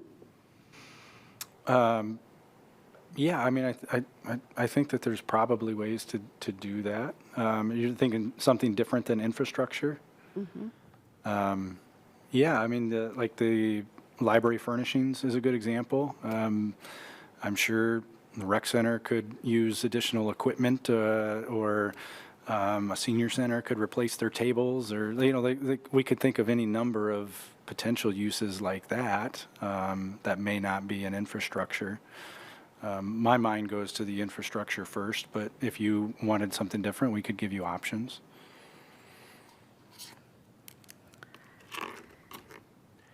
I think for me, I would like to, because the project isn't really the question. The question is it the will of this council to change this property tax rate reduction? And I think in the 4 minutes that we have left, it might be helpful just to lay that, make a determination as to where we want to be. I mean, there are some great points being made all over the place. At least for me, I go back to we said we were going to, have loss, and of course there's 50% property tax relief, which if a lay person heard that, they're thinking, wow, I got 50% off. There's going to be a reduction in my tax that I'll kind of feel. And at this moment, even at the 20 cent, it is a reduction, but it is not significant per person. I guess my ask isn't us to make that decision right now. My ask is to get options, suggestions with if we went that route of not doing this direct. There's a number. There'll be a number of things that they can come back with, at least for me. So the question is, do we want to go down? I think that's the question for me. I don't know what other people are Real thinking. clarification, for the next meeting, we don't necessarily have to answer maybe the question that Councilor Wyline is, we just have to say what our levy rate is going to, or maximum potential levy rate, right? That's kind of what we have to decide for the next That's our meeting. fundamental question for Right, next our time. fundamental. And that gets mailed to the voters, or to all the This is your addresses. levy So we rate. submit that to the county. The county has a legal requirement to put mailings out to everybody with that tax rate. For the April 7th meeting. But we wouldn't necessarily have to say, say we cut it in half, this 500,000 will go here, or this, if we get rid of this at all, we don't You have. can lower the tax rate after that. You're right, you can tell the community 1563 is our maximum, and then in a subsequent meeting say, well, we've decided to go down to 1543, you can't go the other way. Whatever you tell the community is your ceiling. Thank you, Jeff. That's Thank what I you. was trying to make the point as far as the mayor's question of timing. Yeah. I'm okay with having a conversation at a future date about, and having staff come to us with some options or giving them time to, how this money, if we decide to go that route, would be best used. And then we can make that decision when we come to it. I don't know. Okay. All right, so again, next meeting, we will have a portion, I don't know if we'll have the entire time really dedicated to our budget discussion. There are still things on our pending list that we have to tend to, but I guess the question is for staff, next meeting, if, let's say the council wanted to go down by 500,000, do we have to identify a project? Because the next meeting, which is the 5th of March. I think what we need from you tonight is direction on how to prepare the action item for the maximum levy. Do you want that at the staff recommended 1543, or would you like us to put that at the, what's been thrown out here is not incorporating that 20 cents to leave it flexible for you so that you can make that decision down the road? So it's really, what do you want to advertise to the public as your maximum rate? By next meeting, or you need us to leave this meeting? Well, we're going to have to prepare that action. Right. Does that come in? It's not a resolution. We just need that informal direction. Okay, so we would just need informal direction from you at your next meeting on what you want that to be. So we don't have to prepare anything. I take that back. I'm sorry. So you can handle this discussion any way you want. You could finish it now and close it, or if you could have staff prepare a memo on some options and carry it on to your next work session. That's complete. Either one is okay with us. The latter sounds good to me, but I don't know how everybody else is feeling. I'm just one guy. Yeah, I can agree to the latter, and we'll go with the latter, and we will. What was the latter? I'm sorry. That we're going to have the conversation about back. options Sure. and then make a determination At the to next meeting. guide Okay, just wanted to staff. make sure Okay. I knew what I was agreeing to. Before we adjourn, I have one, I think, very short question. Okay. Item 4 on the discussion is funds allocated to public infrastructure and facilities. I really don't know what debate we were having on that particular issue. My recollection, and it could have been foggy at that point in the afternoon, was that you wanted to discuss whether to incorporate a facilities master plan Okay. using those funds or not. Okay, and we'll come back to that. All right. We're going to save council updates, boards, commissions, and committees at the end of our formal meeting. At this time, I'm going to adjourn this meeting and see you back here at 6 p.m. Thank you. Thank you.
Mics are on.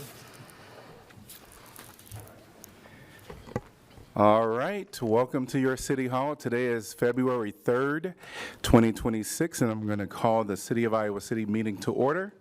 Roll call, please. Alter. Here. Burgess. Here. Harmson. Here. Mo. Here. Saleh. Yes, here. Teague. Here. Wyline. Here. All right, again, welcome to your City Hall. So happy to see all of you here today that are in council chambers, as well as welcome to anyone that is joining us virtually. We're going to move on to item number 2A, proclamations. 2A as Black History Month. Whereas the City of Iowa City recognized the significance of Black History Month, a time to honor and celebrate the rich culture heritage, achievements, and contributions of African Americans to our city, state, and nation. And whereas African Americans have been integral to the development and progress of Iowa City, from pioneering community leaders to contemporary innovators, artists, educators, and public servants. And whereas Black History Month serves as a reminder of their enduring struggle for civil rights and social justice, acknowledging the historical and ongoing challenges faced by African Americans and their resilience in the face of adversity. And whereas it is imperative to educate our community, especially the younger generations, which there are a lot of you here in council chambers today, the younger generation, about the pivotal role African Americans have played in shaping our society and to foster an inclusive environment that celebrates diversity and equality. And whereas the City of Iowa City is committed to promoting equity, understanding, and unity among all its residents, and to ensuring that the contributions of African Americans are recognized, appreciated, and celebrated. Now, therefore, I, Bruce Teague, Mayor of the City of Iowa City, do hereby proclaim the month of February to be Black History Month in Iowa City, and acknowledge and encourage all residents to join in celebrating the achievements and contributions of African Americans. Let us engage in meaningful activities, educational events, and community discussions that honor the legacy of Black history and inspire a future of equality and justice for all. And we have a couple of groups receiving proclamations here today. Elevate 8, we'll start with Corte Bill, and I'll ask everyone when you come up, or are you all going in any? As you come up, how about you introduce yourselves and your role, and then we'll, after you all speak, we'll be asking up the Banat Mindy Club to come and speak as well. So we'll start with Elevate 8.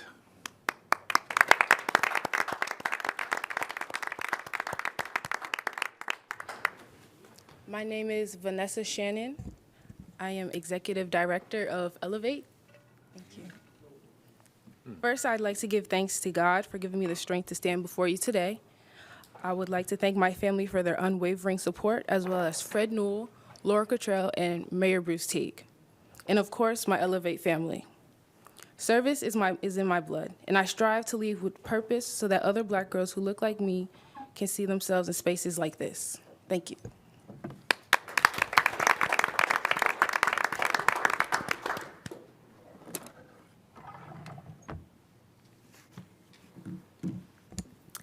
My name is Alicia Austin. I am the Chief Financial Officer of Elevate.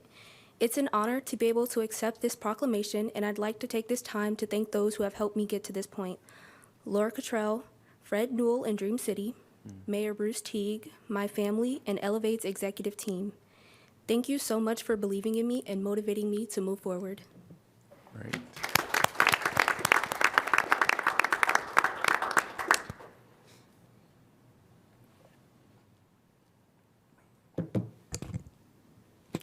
Hello, my name is Rahman Babikir, and I am a co-founder and vice president of Elevate. I want to take this moment to speak a little bit about leadership. Thank you so much for giving us this honor, and I want to remind us that this month invites us to honor leadership in all its forms. As history isn't shaped only by the most visible leaders, but also by the people who show up quietly, who listen, who support, and make space for others. Black History Month reminds us that leadership can mean stepping forward, but it can also mean stepping back, sustaining the work, and caring for ourselves and one another along the way, especially during trying times. I accept this proclamation with gratitude and with a commitment to honor the past by continuing the work ahead. Thank you, Iowa City, Mayor Teague, and the City Council for this honor. Thank you all. Thank you.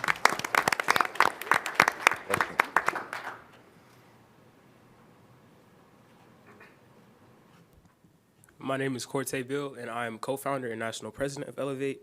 I'm honored to receive this proclamation today, and I'd like to give a special thanks to God, Pastor Frederick Newell in Dream City, Lord Cottrell, my family, Mayor Teague, and my Elevate team. I cannot accept this proclamation without acknowledging what's going on in the world currently.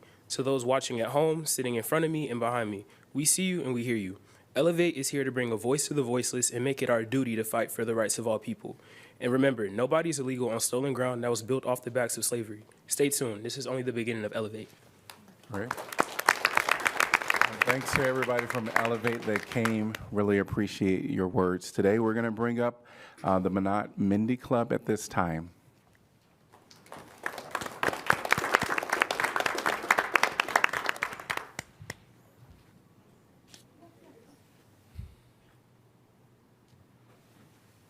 You are our first speaker? Yeah. All right, you get that. Thank you.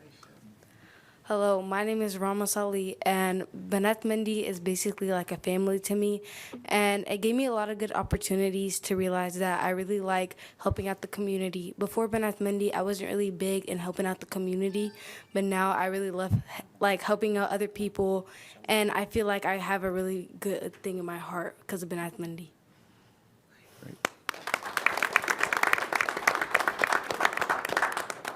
Welcome.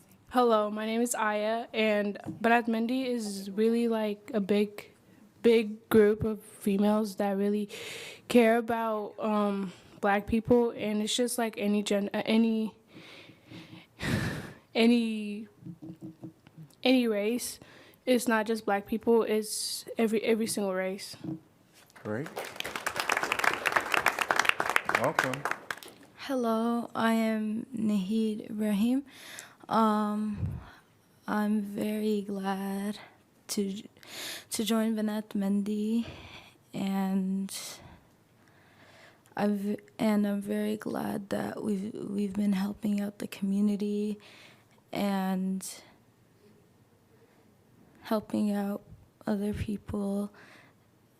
And I'm really glad to be in the group. I'm really thankful for all the other members in the group. Great. Welcome. Hi, I'm Irene Adam.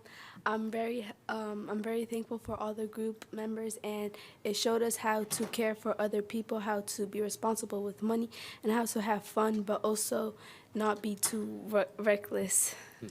All right. Welcome, Ms. Sarah. Hi, everyone. My name is Sarah Haroun. I'm a director for Banath Mindy Club.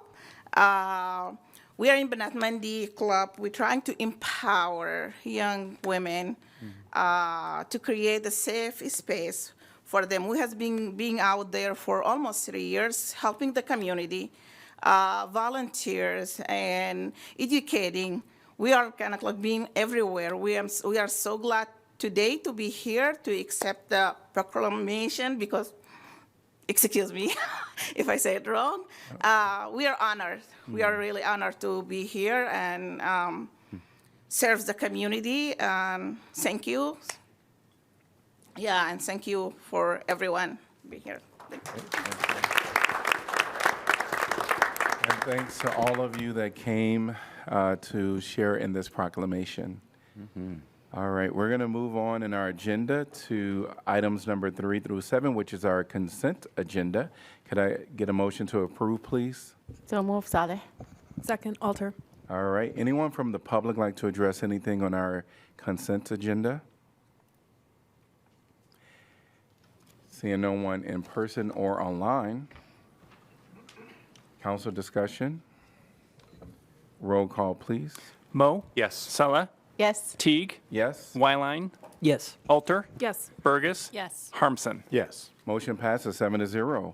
We're at item number 8, which is our consent agenda, community comment. Is there anyone that would like to speak during the community comment? Please raise your hand if you're wanting to speak on items that are not on our regular agenda. I see 2 individuals. I see 3 individuals. 4. I'm going to have you raise your hand a little higher. All right, I'm going to give everyone 3 minutes to speak on items. Just know that the council cannot engage with you all in any discussion or debate due to open meeting laws. There is a sign-in at the back that you can sign up and just drop it in the basket. Otherwise, you'll have to sign your name here at the podium. I'm going to ask those that are wanting to speak to come forth, and you could also start a line in the middle, and we'll allow you 3 minutes, and there'll be a timer right here. So welcome at this time.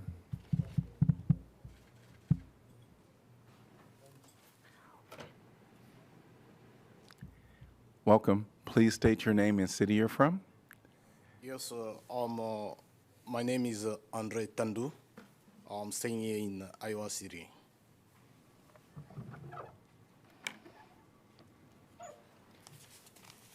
Can I start? Yes. Yes, good evening, Mayor and the City Council members. As I say, my name is Andre Tandu. I'm a member of a Congolese community here in Iowa City.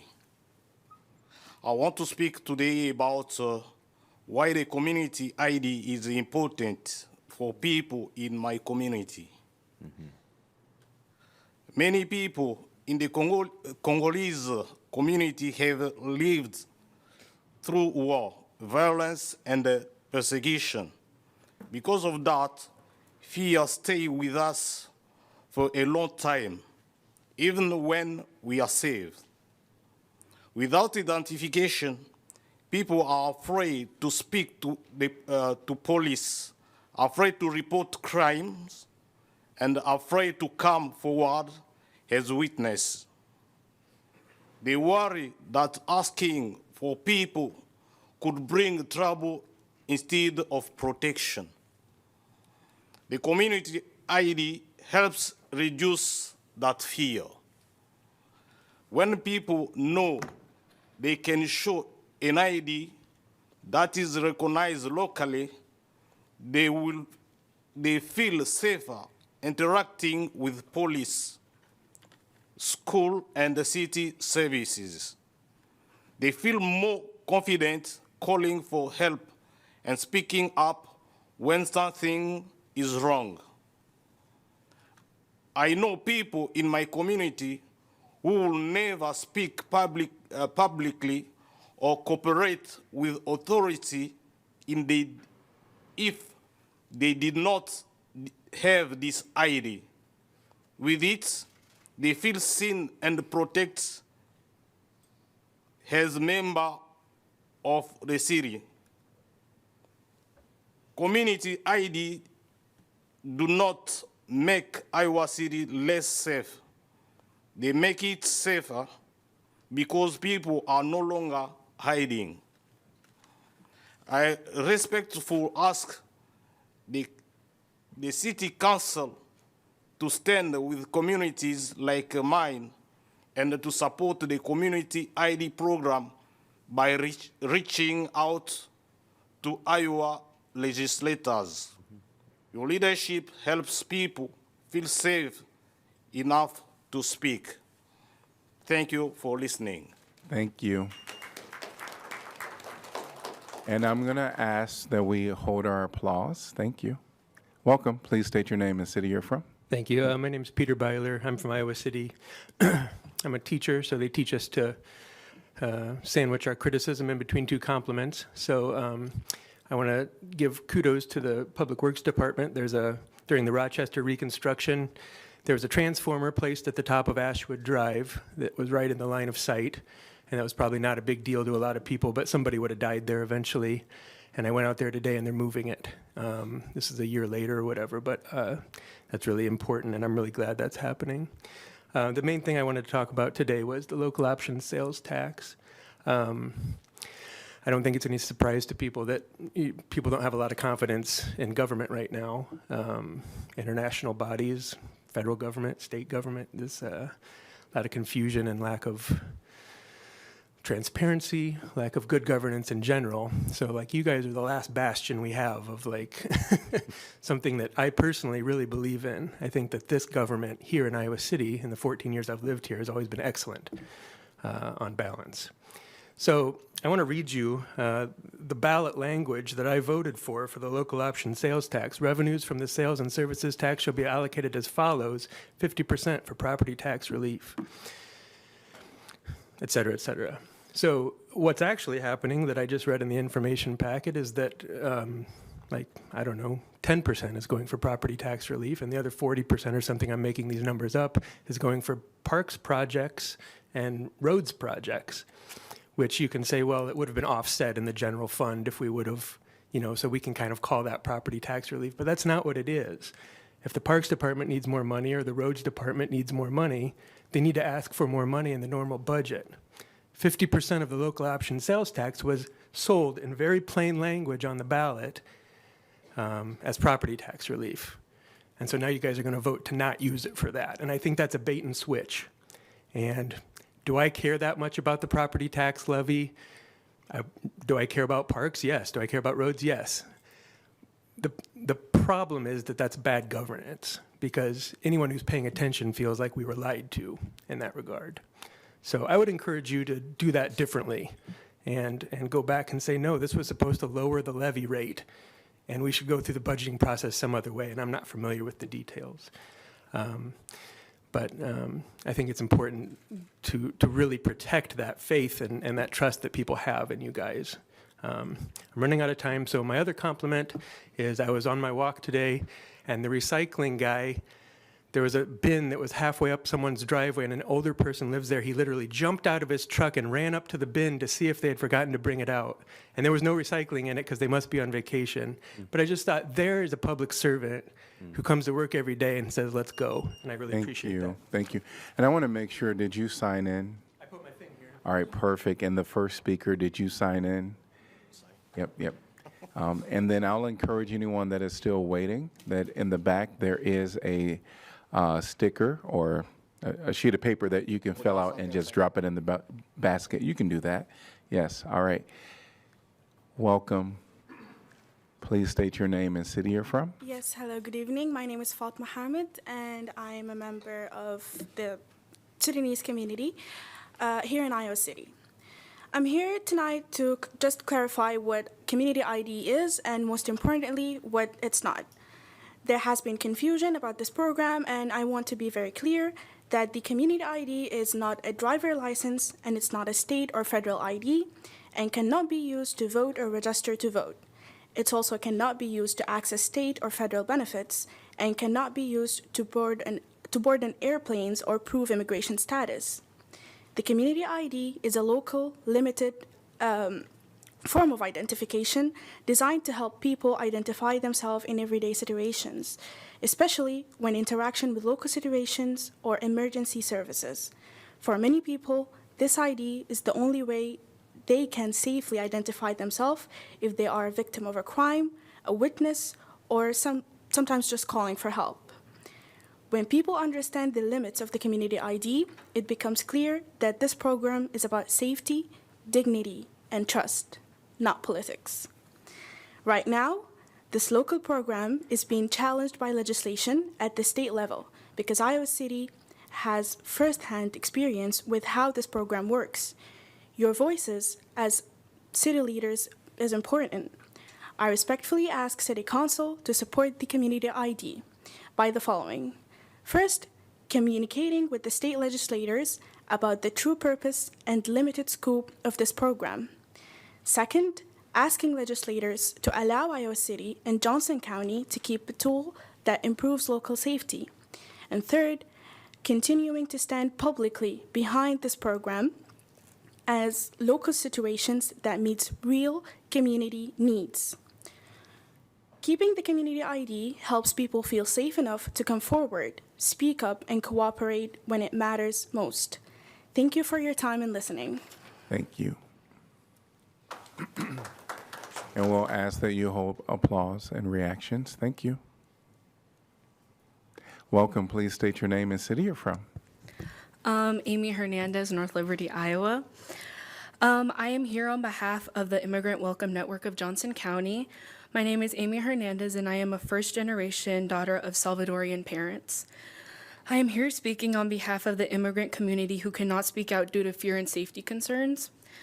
I'm here to speak about Community ID, which directly impacts Johnson County and Iowa City, and to respectfully ask for your support in protecting a locally approved program that has benefited our community. On January 21st, community members and advocates from Immigrant Welcome Network of Johnson County and Iowa Migrant Movement of Justice traveled to the State House to testify on House Study Bill 552. This bill wants to prohibit local government from issuing community ID cards. Approximately 75 community members testified, including immigrants, service providers, and advocates. Every speaker opposed the bill, sharing how community ID improved public safety, trust, and cooperation. Despite this strong community opposition, the subcommittee voted to advance the bill to the full committee. This legislation matters deeply to Johnson County and Iowa City because Johnson County currently is the only county in Iowa City with a community ID program. Many people assume community ID are only for immigrants. In reality, this program serves a wide range of residents, including seniors who no longer drive, people who lost documents due to fires and other emergency, individuals experiencing homelessness, and young people without access to state-issued IDs. The Johnson County Community ID is a limited local tool. It does not grant federal benefits, does not replace state or federal identification, and cannot be used for federal purposes. Its purpose is practical, to allow residents to safely identify themselves in everyday interactions with local institutions, emergency services, and law enforcement.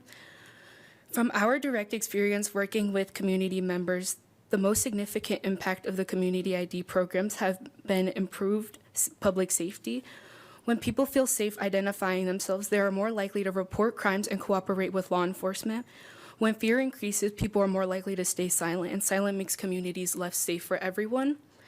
For this reason, I respectfully ask the City Council to take the following action. First, I respectfully encourage City Council members to communicate directly with state legislators and your lobbyists to express concern about HSB 552 and its impact on Iowa City residents. Second, I invite the Iowa City Police Chief and officers to share their professional perspective with legislators, particularly on how Community ID supports corporations, reporting, and community safety. Thank you for your time, leadership, and consideration. And I currently invite the members of the Immigrant Welcome Network of Johnson County to rise and stand with me. Thank you. Thank you. And thanks. We have one more speaker, two more speakers. Oh, and sorry, we weren't supposed to clap, but welcome, Iowa. Welcome to Network. All right, welcome. Yes. Okay, good evening, Mayor and members of the City Council. My name is Badri Faragalla, and I am a part of Sudanese community in Iowa City. I want to share why the community ID matters to us and how your leadership can help protect it right now. Sorry. In my community, many people have experienced some and deep disturb of authority because of what they lived through before coming to the United States, like me. 3 years of war. I am serving with USAID for 20 years. I received this SIV to come here. After I came here, more than 2 or 3 months, I was waiting for my documents. So I am very fear of going out of home. Okay. The community ID change that it gives people confidence that they can identify themselves and be treated with dignity. It helps people trust between the community, and it builds the trust between the community and law enforcement.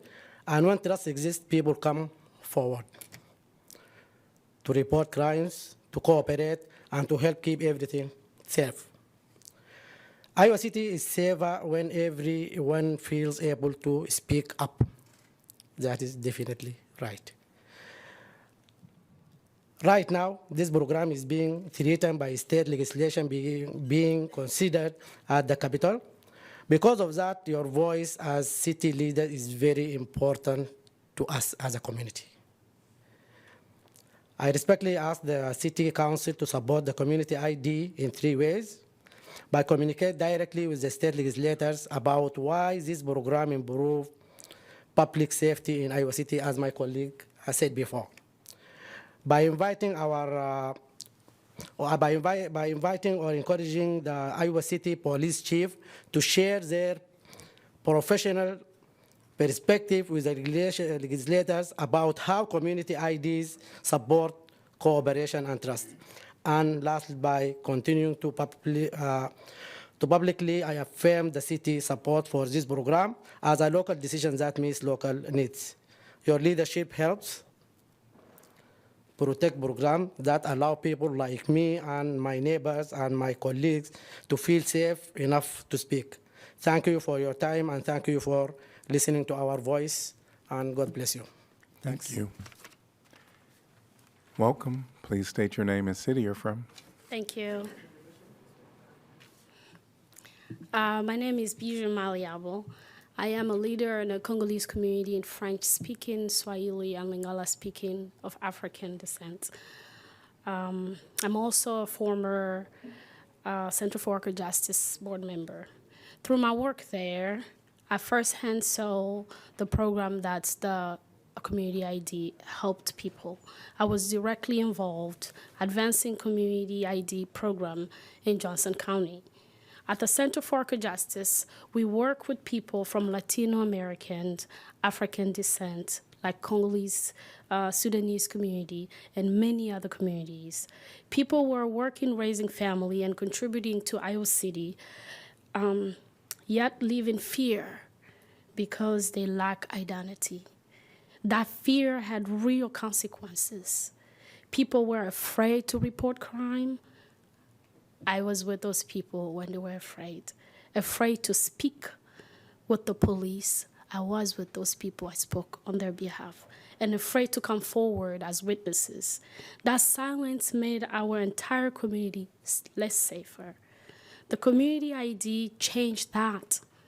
It reduced fear, built trust, and made people more willing to cooperate with law enforcement and access local services. That benefit immigrant community, and it strengthened public safety for everyone. Community ID do not create danger, fear does. And this program reduces fear. As this program is being challenged at the state level, Iowa City must continue to lead like you guys are leading. I urge you, the city of Iowa City City Council, to firmly stand behind the Community ID, communicating its public safety value to the state legislative. Please speak up and support law enforcement voices who knows this program work. This is a local solution to a real local need. I have to see it work. We have to see it work, and we have to work together. Thank you. Thank you, and thanks to everybody that came today to speak during public comment. Thank you so much.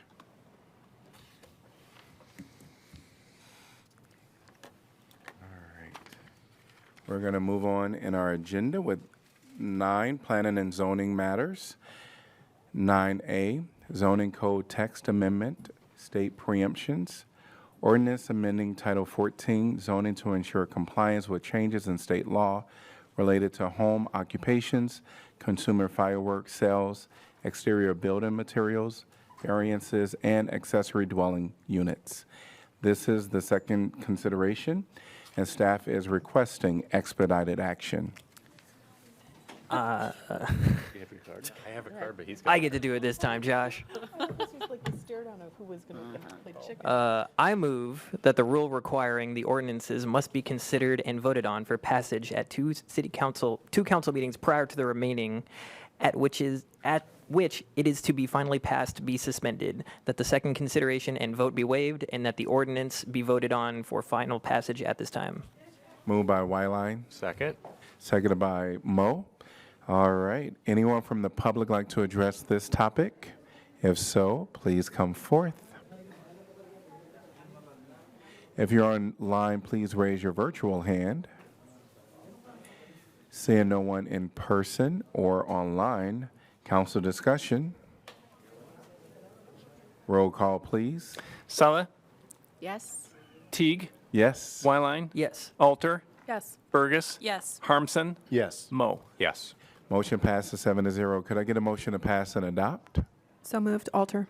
Second, Burgess. All right. Roll call, please. Teague, Yes. Wyline, Yes. Alter, Yes. Burgess, Yes. Harmson, Yes. Mo, Yes. Sala. Yes.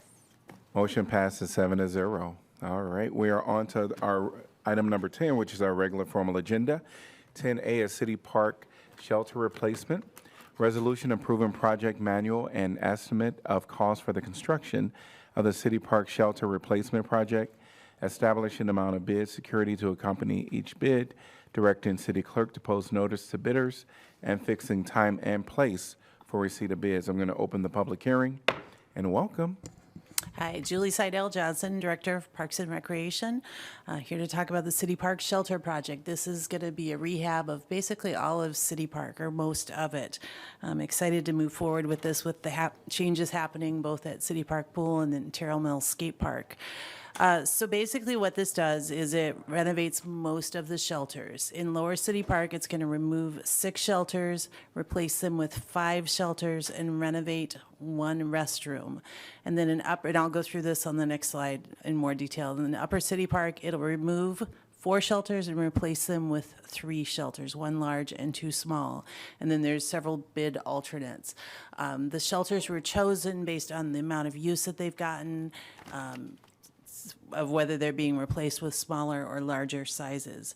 So basically, the best way to describe this, in Upper City Park by City Park Pool, there were 3 shelters to the west of the pool and 1 restroom.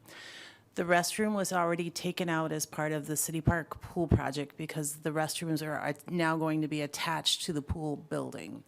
There were 3 large shelters there and 1 by the historic cabins. One of those shelters was taken out for us by an errant car who overshot the parking lot.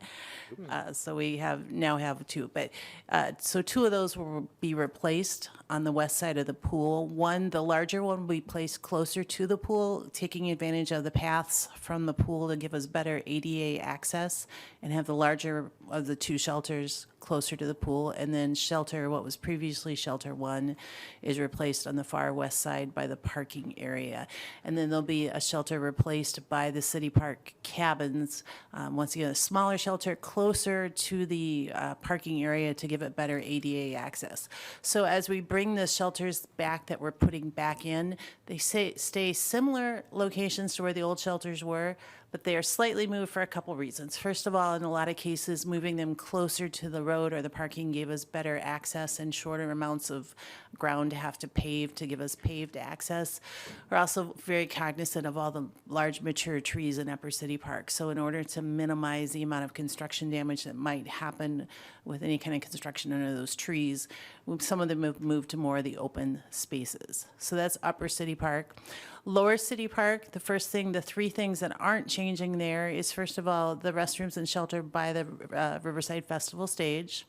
And then Shelter 6, which is the large green roofed shelter. And then there is a new smaller shelter that's by the Adventure Playground area. So those 3 remain the same. The shelters that potentially go away are a smaller one that was close to where the carnival rides used to be, and then another one by the boat ramp or where the bocce courts used to be. With the City Park Master Plan from 2016, we've been gradually moving everything, shifting it away from the river and up towards the hillside, hence why carnival rides are no longer there, the bocce court is no longer there. So those are the 2 that potentially would go away. There is an indoor shelter kind of by the central part of the Lower City Park by the lake. That is going away, but it's being replaced by the indoor room or community room that's going with the indoor pool. or with the City Park Pool, sorry, City Park Pool above. So that shelter goes away and it essentially moves to Upper City Park.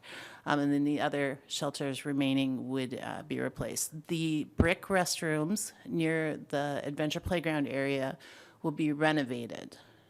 So they will stay the same. It's a historic building, one of the few, I think it's the last building left from the old zoo that used to be in the park. So we're going to renovate that, keep the restrooms there.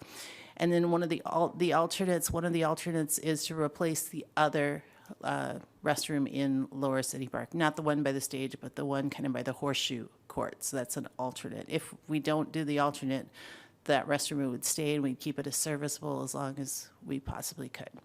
So just a lot of moving parts in this one, a lot of different alternates, depending on how the bids come in, how much of it we can do. But I think overall, it's going to give the whole park just a really nice facelift and really create a nice, updated atmosphere. This is how the restroom will be changed by the Adventure Play area. Estimated cost $1.3 million. Schedule bid letting March 3rd, contract award March 10th, and then construction over the summer. I don't know if I heard this correctly. Are you replacing the park restroom facilities next to the stage? No, nothing There's happens. no with- modification. No to that at all? modifications to the restrooms or the little shelter that's by the Okay. stage. Okay, that remains the same. They got a new sewer line with the pool project though, but Okay. Yeah. That'll help.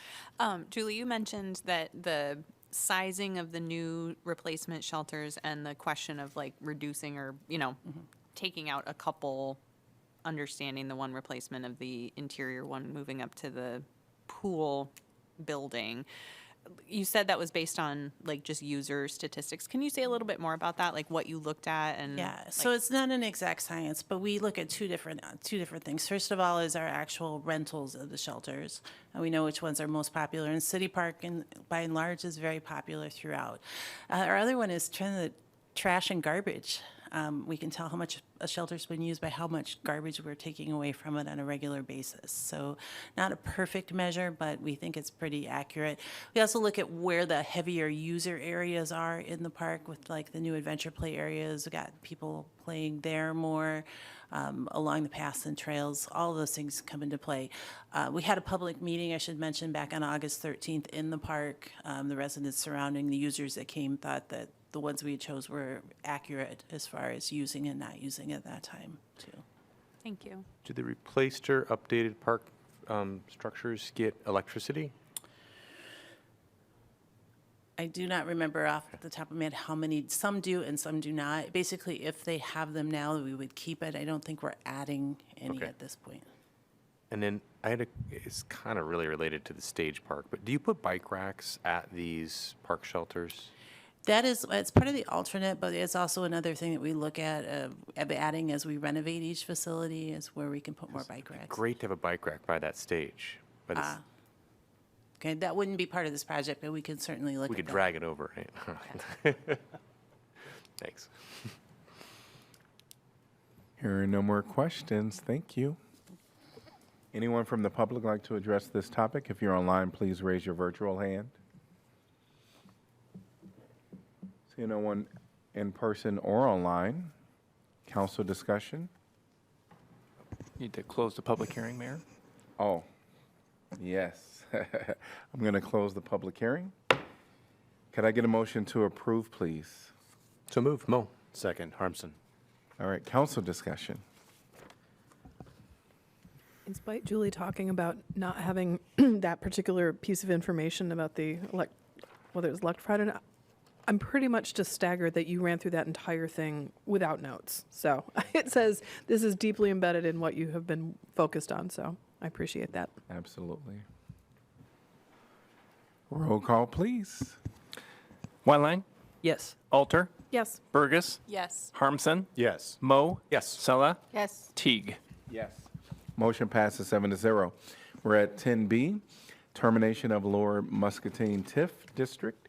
Ordinance repealing ordinance number 04-4024, providing for the division of taxes levied on taxable property in the Lower Muscatine Road and Highway 6 urban renewal area in the city of Iowa City, Iowa, pursuant to Section 403.19 of the Iowa Code of the Code of Iowa.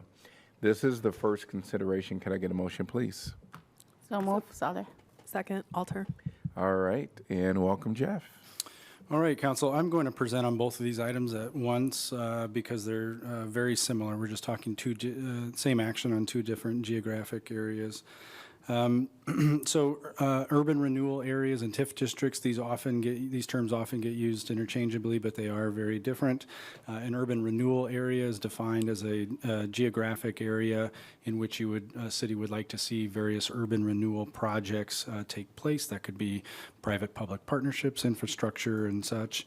A TIF district is an area defined within that urban renewal area that provides a financing tool to help you achieve those goals. So an urban renewal area could have multiple TIF districts within it. When you're creating when you're creating a TIF district, if that's your goal, you start with the urban renewal plan, which defines the urban renewal area, and then you can locate the TIF district within that. We are here tonight on both these items doing the reverse. So we are taking a couple of urban renewal areas as our ultimate goal off the books, and you have to do this in reverse order. So we start by terminating the TIF district, which is what you have in front of you. So when it comes to TIFs, there's multiple types of TIF. You may hear this as the legislature talks TIF reforms. There are some TIF districts with no statutory sunset periods in which they can live forever if a city wants to allow that. A lot of other TIFs are set on 20 years. Those are the ones based on an economic development designation as opposed to a slum and blight designation. And we're talking about, in both these cases tonight, economic development designations for these TIF districts.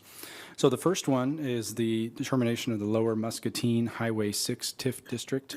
This was adopted in 2002 based on economic development, and it appears to us as it was a prospective type of action. So the city did this without having a specific project in mind, but at the time felt like it could be needed to enhance the economic activity in that area. This district was never put to use. There was never a project in there, and staff sees no reason to maintain it at this point. And it's been well over 20 years, although there's never any debt certified there. And the second one is just to the east. It's the Industrial Park Road TIF. This was adopted at the same time, again, as part of a larger strategy at that time to bolster some of the industrial activity at the city. Again, this TIF district was never put to use. There was never any certified debt, never any projects contained, and staff is comfortable taking it off of the books at this time. This is the schedule, and the last point on this slide is what we want to reiterate. This doesn't take TIF off the table forever. If we eventually were to identify a need for that, we will create a new urban renewal area with the City Council's blessing. We would bring a new TIF district and ultimately present you with whatever project that may be. We don't foresee that happening in the near future, but this action does not preclude you or a future council from doing that years down the road. Happy to answer any questions. Does this have any impact, or will it have any impact on some of the work that Greater Iowa City is doing with that Sycamore Mall area being kind of designated zone of Yeah, interest? this map is taken from the plan. It's a little older, but you can kind of see the hash marked area here. This sits just to the east of that main corridor in the Strategic Investment District that Greater Iowa City's been working on. So we are already planning to create a new urban renewal in that area that's going to shift the boundaries to more of the commercial side of things as opposed to the industrial side, which this focused on. So there are plans in place to accommodate that, but this action does not inhibit us from achieving the goals outlined in their strategic investment district. Is there any reason other than just good bookkeeping and cleaning up our districts to get rid of them, to sunset them? I think I think we came to the conclusion that it's the appropriate thing to do. Although, what the statute says is that it's 20 years after debt is certified.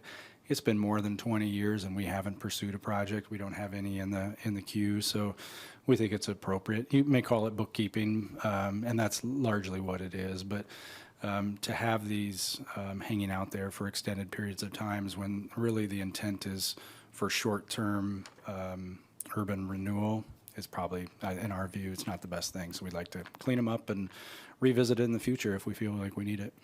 Thanks. All right, thank you. Anyone from the public like to address this topic?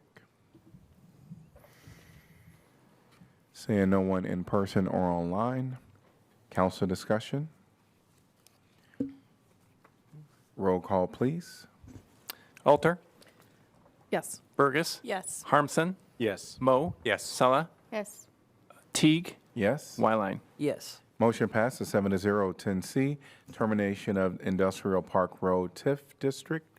Ordinance of repealing ordinance numbers 02-4025, providing for the division of taxes levied on taxable property in the Industrial Park Road urban renewal area in the city of Iowa City, Iowa, pursuant to section 403.19 of the Code of Iowa. This is the first consideration. Could I get a motion, please? So moved, Burgess. Second, Mo. All right, anyone from the public like to address this topic? Seeing no one in person or online, council discussion. Roll call, please. Burgess, Yes. Harmson, Yes. Mo, Yes. Sella, Yes. Teague, Yes. Wyline, Yes. Alter. Yes. Motion passes 7-0. Item 10D is assessment schedule. Resolution adopting an assessment schedule of unpaid mowing, cleanup of property, snow removal, sidewalk repair, and stop box repair charges, and directing the city clerk to certify the same to the Johnson County Treasurer for collection in the same manner as property taxes. Can I get a motion to approve, please? So moved, Mo. Second, Alter. Anyone from the public like to address this topic? If you're online, please raise your virtual hand. Seeing no one in person or online, council discussion. I just have a question. When we send this to the treasurer and the owner came and said, oh, I can pay it now, is that possible? Or after it be referred, that's it? It's certainly the property owner can pay at any time, and that would be welcome. But we've communicated with the property owners numerous times leading up to this point. So one would assume that if that was their intent, they would have already done so. But there is opportunity for that. Yes. When they see, for example, this one it being referred to their tax, and now like this is serious, and I'm gonna go and pay it, so it's not gonna come to my tax. You know? Right. Then they could choose to either pay it separately if they wanted. I assume that that would still be an option with the county treasurer, or they could just simply pay their property taxes with this extra assessment as they would otherwise do. All right. Roll call, please. Harmson, Yes. Mo, Yes. Sella, Yes. Teague, Yes. Wyline, Yes. Alter, Yes. Burgess. Yes. Motion passes 7-0. We're at item number 11, announcements of vacancies new. 11A is going to be Historic Preservation Commission, one vacancy for an East College Street representative to fill an unexpired term upon appointment through June 30th, 2027. And applications must be received by 5 p.m. Tuesday, March 31st, 2026. Can I get a motion to accept correspondence? So moved, Wyline. Second, Saleh. All in favor say aye. Aye. Any opposed? Motion passes 7-0. Number 12 is announcements of vacancies previous, 12A. And we have the Civil Service Commission, one vacancy to fill a 4-year term. Human Rights Commission, one vacancy to fill an unexpired term.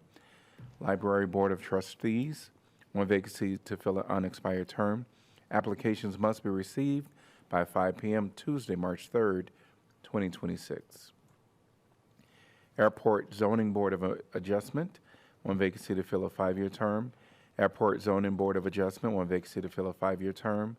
Board of Appeals, one vacancy for a licensed electrician to fill a 5-year term. Board of Appeals, 1 vacancy for HVAC professional to fill an unexpired term. Historic Preservation Commission, 1 vacancy for a Brown Street representative to fill a 3-year term. Historic Preservation Commission, 1 vacancy for a Jefferson Street representative to fill a 3-year term. Historic Preservation Commission, 1 vacancy for a Woodlawn Avenue representative to fill a 3-year term. Vacancies will remain open until filled. We are on to item number 13. This is City Council information and updates.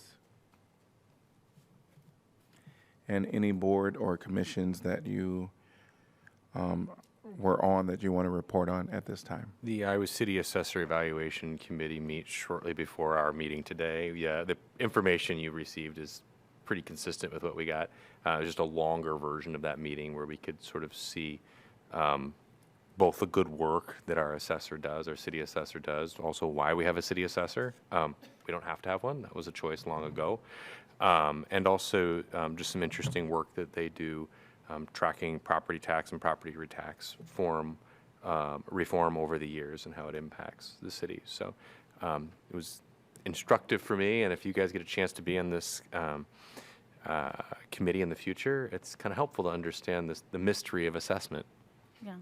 I think all of us were in the MPO meeting.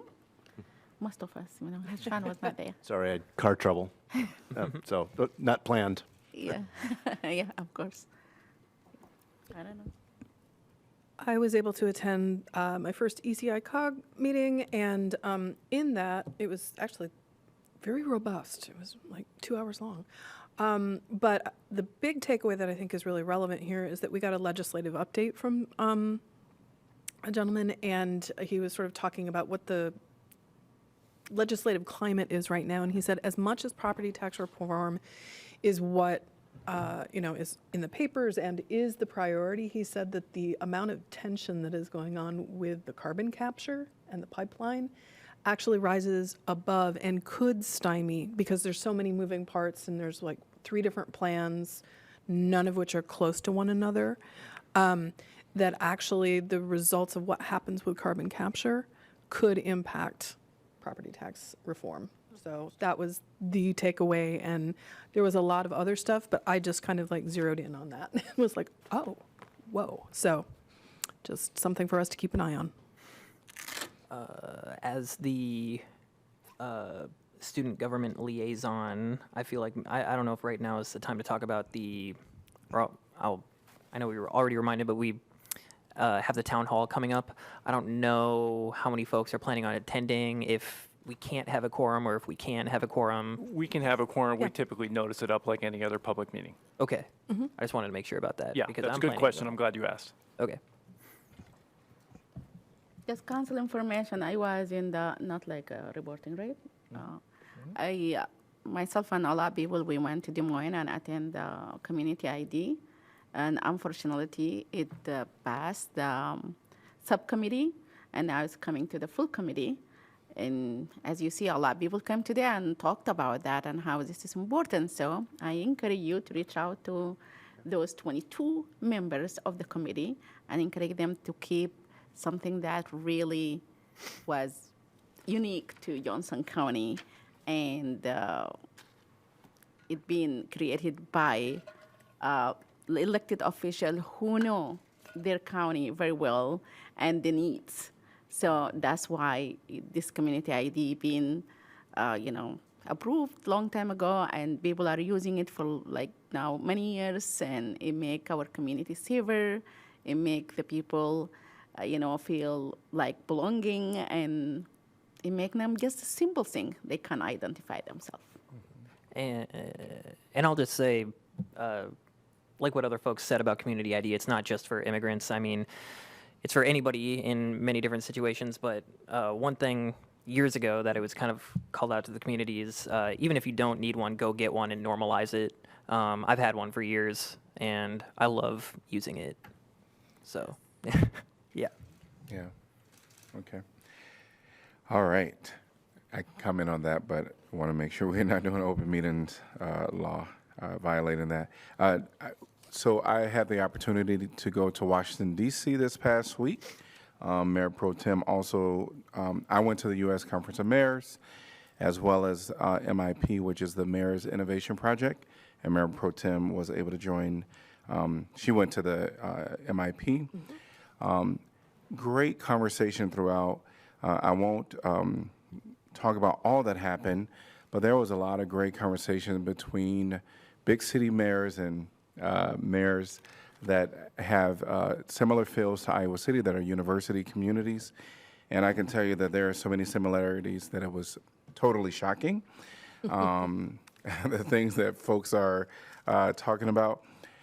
Just a few highlights that I wanted to mention, and I know Jeff certainly want to, keep us abreast anything that happens with housing.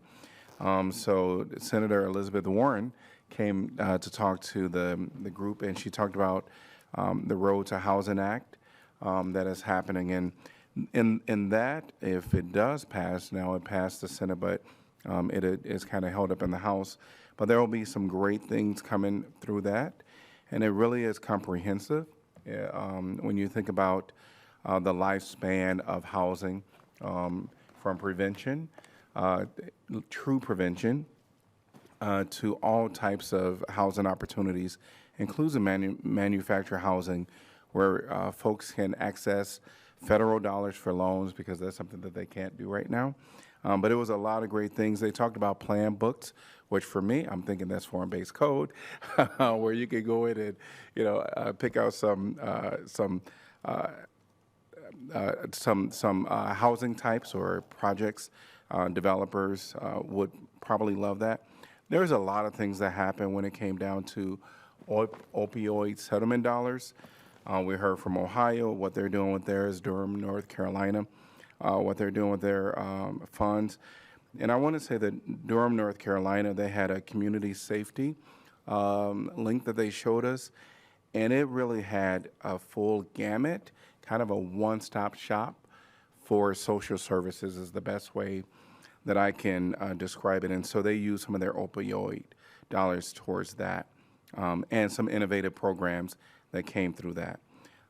Data centers were also a big topic throughout this convention in various ways. I think there's a lot of conversations happening around it.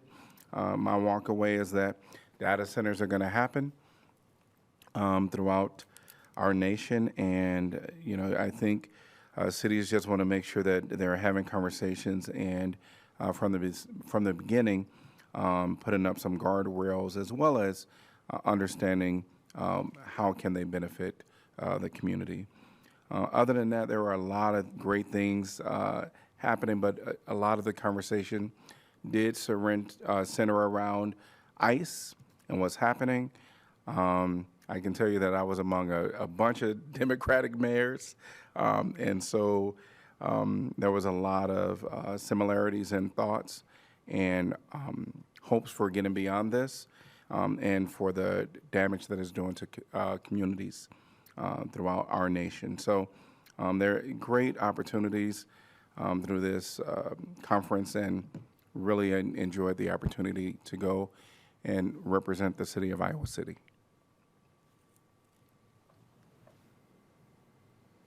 All right, we're going to move on to item number 14, which is report on items from city staff, city manager's office, city attorney's office. Nothing for me either, thank you. All right, city clerk. No, thank you. And we're at item number 15. Can I get a motion to adjourn, please? Move to adjourn. Moved by Sala. Second. Seconded by Wyline. All in favor say aye. Aye. Aye. Any opposed? We are adjourned. He beat you. 6:59, not 7. Uh-oh. Like